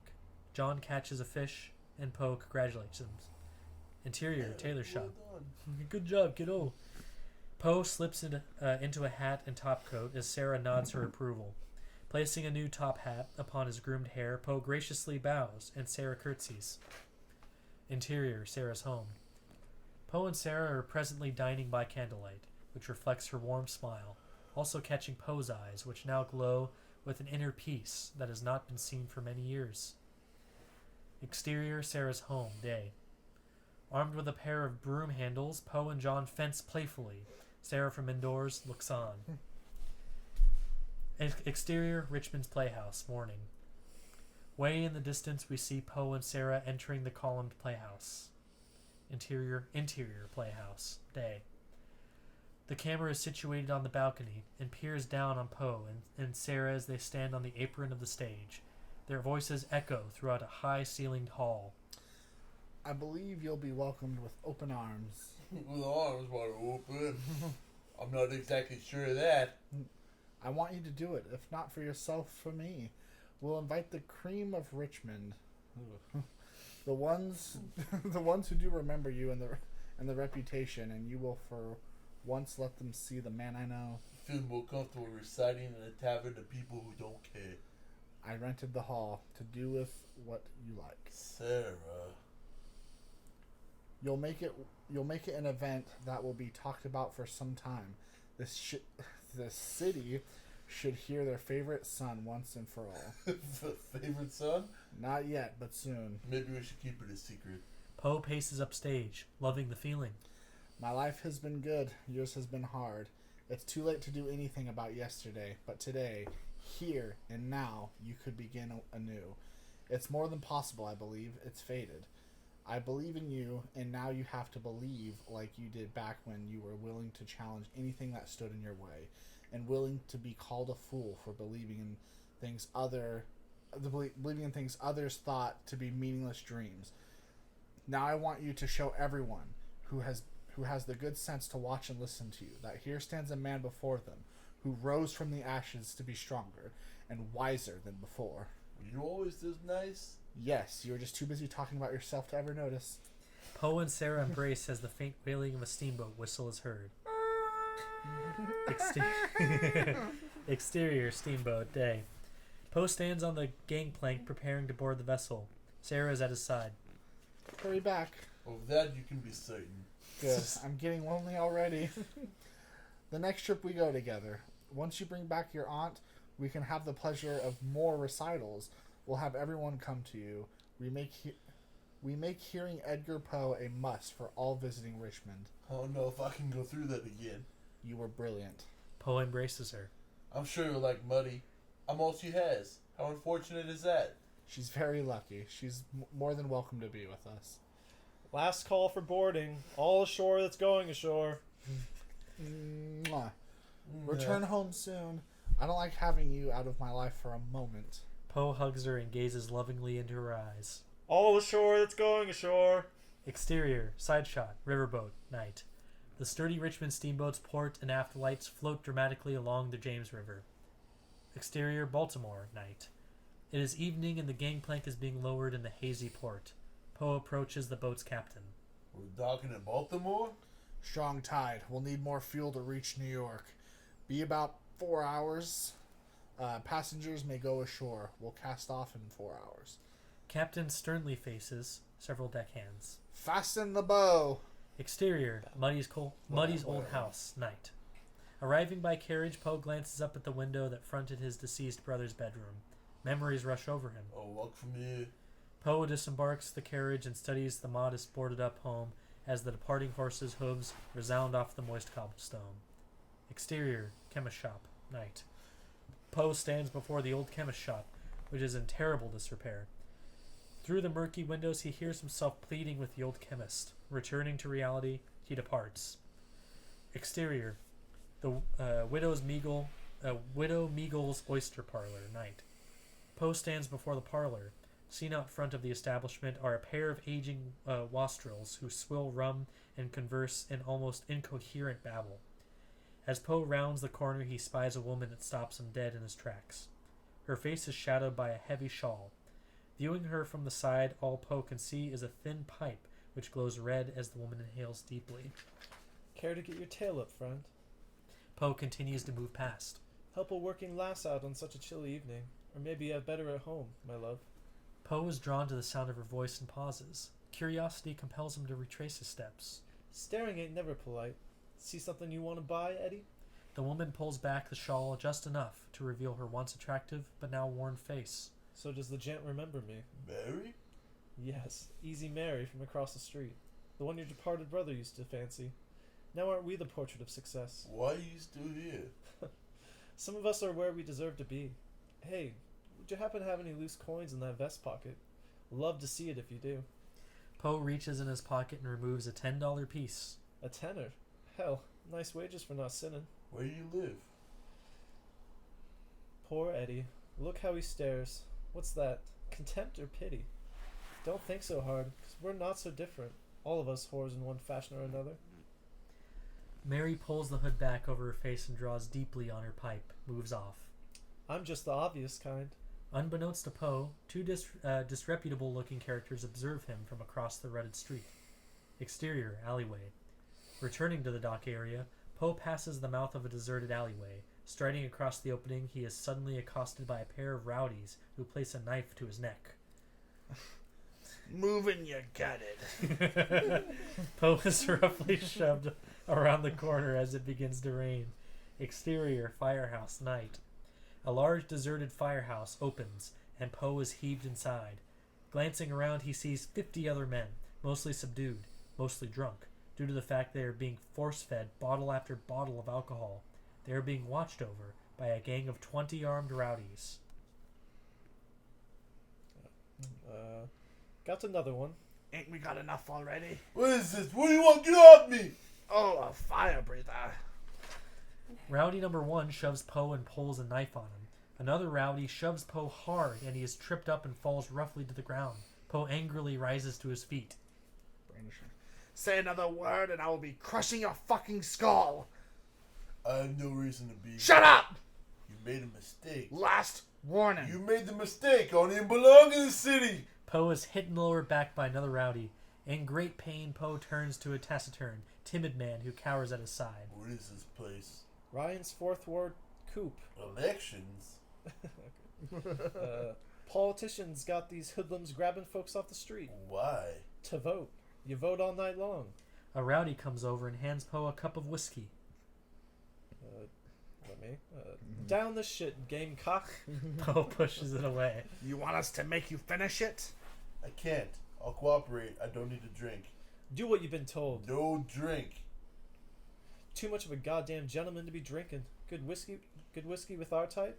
Too fucking uppity, is ya? That's it, gamecock.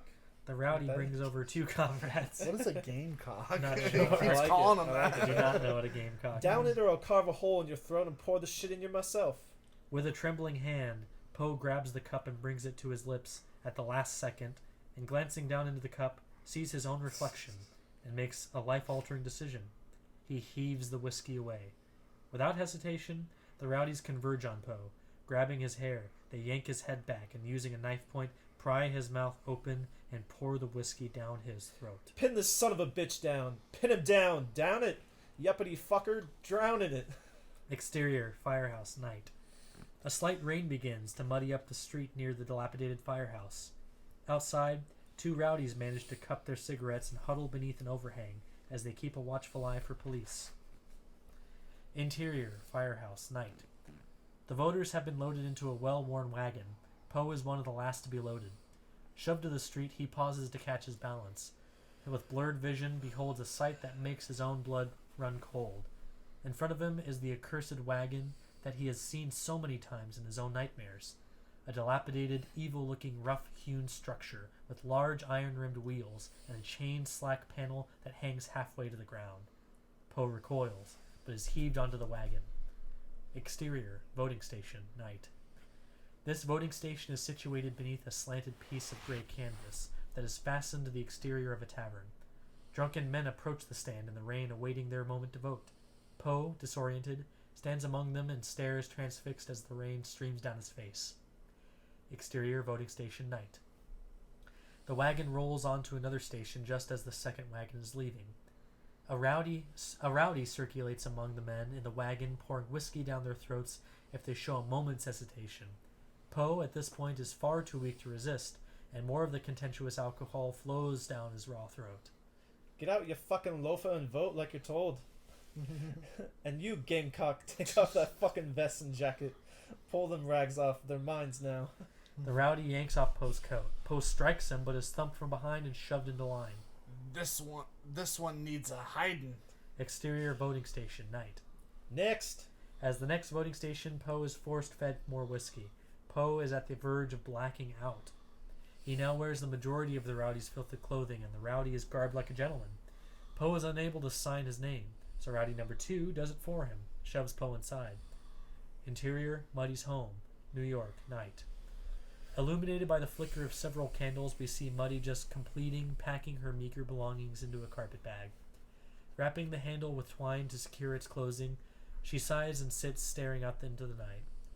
Interior, Sarah's home, night. Back in Richmond, Sarah lies in her bed attempting to ward off a fitful slumber.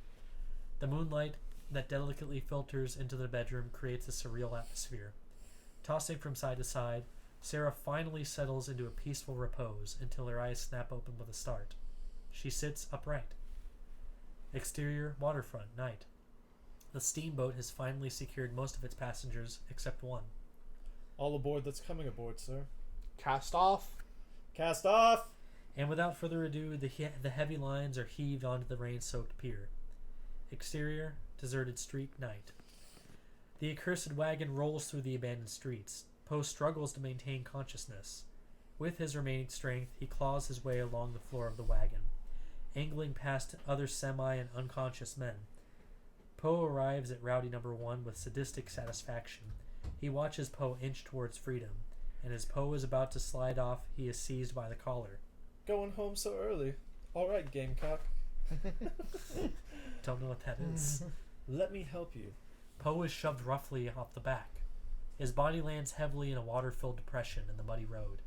The team of horses tugs under the lash as the wagon creeps away. Poe's motionless form begins to shrink into the darkness. Water washes over Poe's legs as he looks up into the downpour.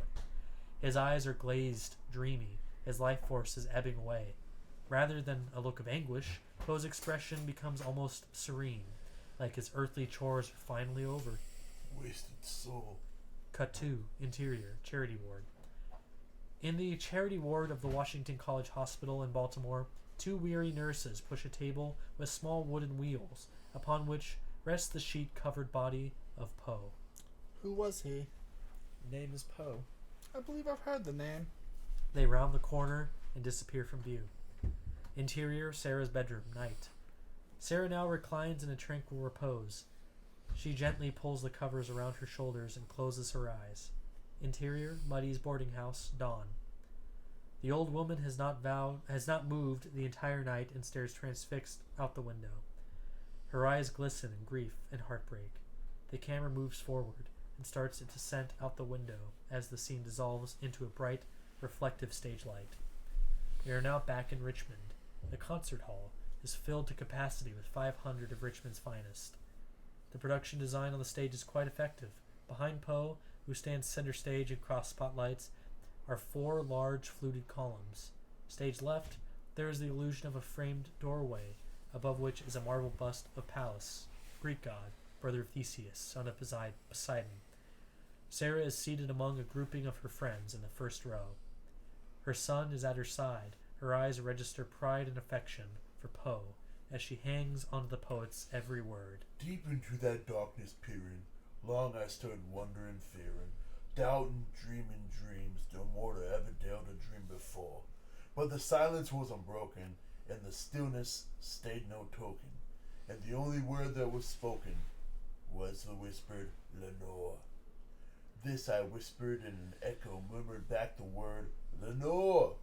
Merely this, and nothing more. The crowd is riveted as candles appear backstage, illuminating a cheesecloth scrim that has been painted black. Upon each scrim is the outline of a specter. Open here I fling to shudder, when with a many flirt and flutter, and stepped a stately raven of saintly days of yore. Not the least obscenience may heed, not a minute stop or stayed he. Behind the oversized marble head of the ancient Greek god, Pallas, the enlarged figure of the ominous raven is raised into view. A light directed from the rear of the stationary raven causes it to be surrounded by a halo of light, giving it a menacing power. Ghastly grim and ancient raven, wandering from the nightly shore. Tell me what they loudly name is on the night's Plutonian shore. Quoth the raven, nevermore. As Poe continued to recite the poem, the poem dissolves into a montage depicting the trials and tribulations of Poe throughout his short life. Once done, we fade back into Richmond, Virginia. The camera comes to rest on Sarah's entrance expression as she places her arm on Poe's sister. Quoth the raven, nevermore. Poe approaches the towering raven. The stagehands have devised an ingenious method to direct more light into the raven's glowing red eyes. Backstage, the sound of a mounting heartbeat is heard. In the pit area just beyond the few footlights, a 10-piece ensemble of musicians heighten the dramatic effect. Be thy word our sign of parting, bird of fiend, I shriek upstarting. Get thee back into the tempest and the night's Plutonian shore. Leave no black plume as a token of the life I so have spoken. Leave my loneliness unbroken, quit the bust above my door. Take thy beak from out my heart, and take thy form from off my door. Quoth the raven, nevermore. Poe reaches the summit of his ability. He has completely bared his soul and stands center stage exhausted and engulfed in the massive silhouette of the raven, which casts its form across the entire stage. And the raven, never flitting, still is sitting, and the lamplight over him streaming throws his shadow on the floor. Poe drifts forward until he stands above the footlights. And my soul, from out that shadow that lies floating on the floor, shall be lifted. Hey, yo, nevermore.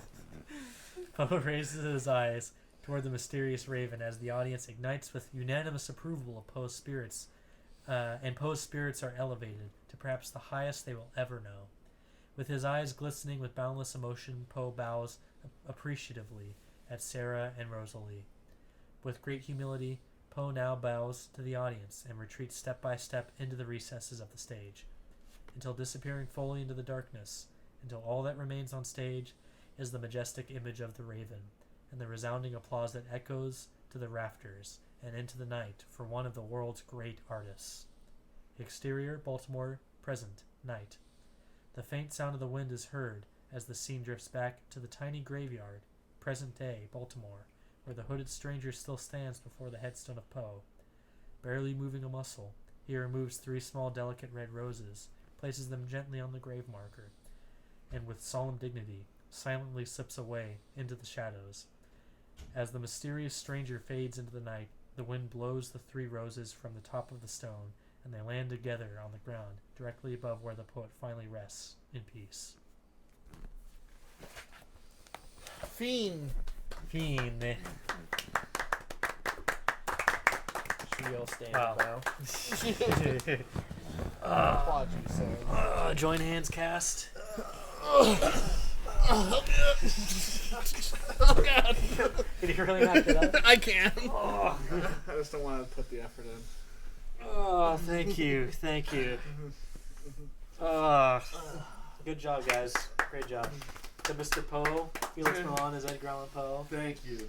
Andy Moe, various roles, and did a great job setting up everything for us. Could not have done this without him. And Bretton Bynum, this guy here, played a bunch of various roles, did a great job doing it. Did some stuff. Yeah. Danny boy. Hey, thank you very much. Hey, thank you very Our much. gracious hosts. Wonderful Virginia. That brain is pretty gnarly. Should we eat it? Should we get some Nope. spoons? Not doing that. It's got curdled cream in there. Well, all right, everybody. Thank you for tuning in. I'm glad we were able to finally read this. I liked it. Yeah, it would have been a good movie. Yeah, I think it's good. Maybe it could still happen. Yeah, I hope he actually makes it. I think there's some good ideas in there. And I think it comes across as a personal story. Yeah, I think definitely. it actually does feel like something that Stallone relates to quite a bit and writes with great personability. So, yeah, indeed. Did you both like it? Did you I like did like it. Yeah. Pretty tired. Yeah, I'm done. Yeah, I didn't realize it would be that long. 3 hours. Yeah. But thanks everyone, all 2 of you who watched. Appreciate it. And well, maybe we'll do another one of these sometime during quarantine. We'll see. We'll see. Yeah, we have a Richard Kelly script that might be of interest. Might be worth looking into. Yeah. All right. With that, good night. Good night. Auf Wiedersehen. Quoth the Raven, nevermore. Hey, yo. Nevermore. Hey, yo, because I can't sing and dance, you know? Fuck, I'm tired. That was a performance. We did it. I think you have to hit. Oh, shit. I don't know what you're supposed to hit. Maybe if you go into OBS, you can hit stop stream. That'll probably. Good night.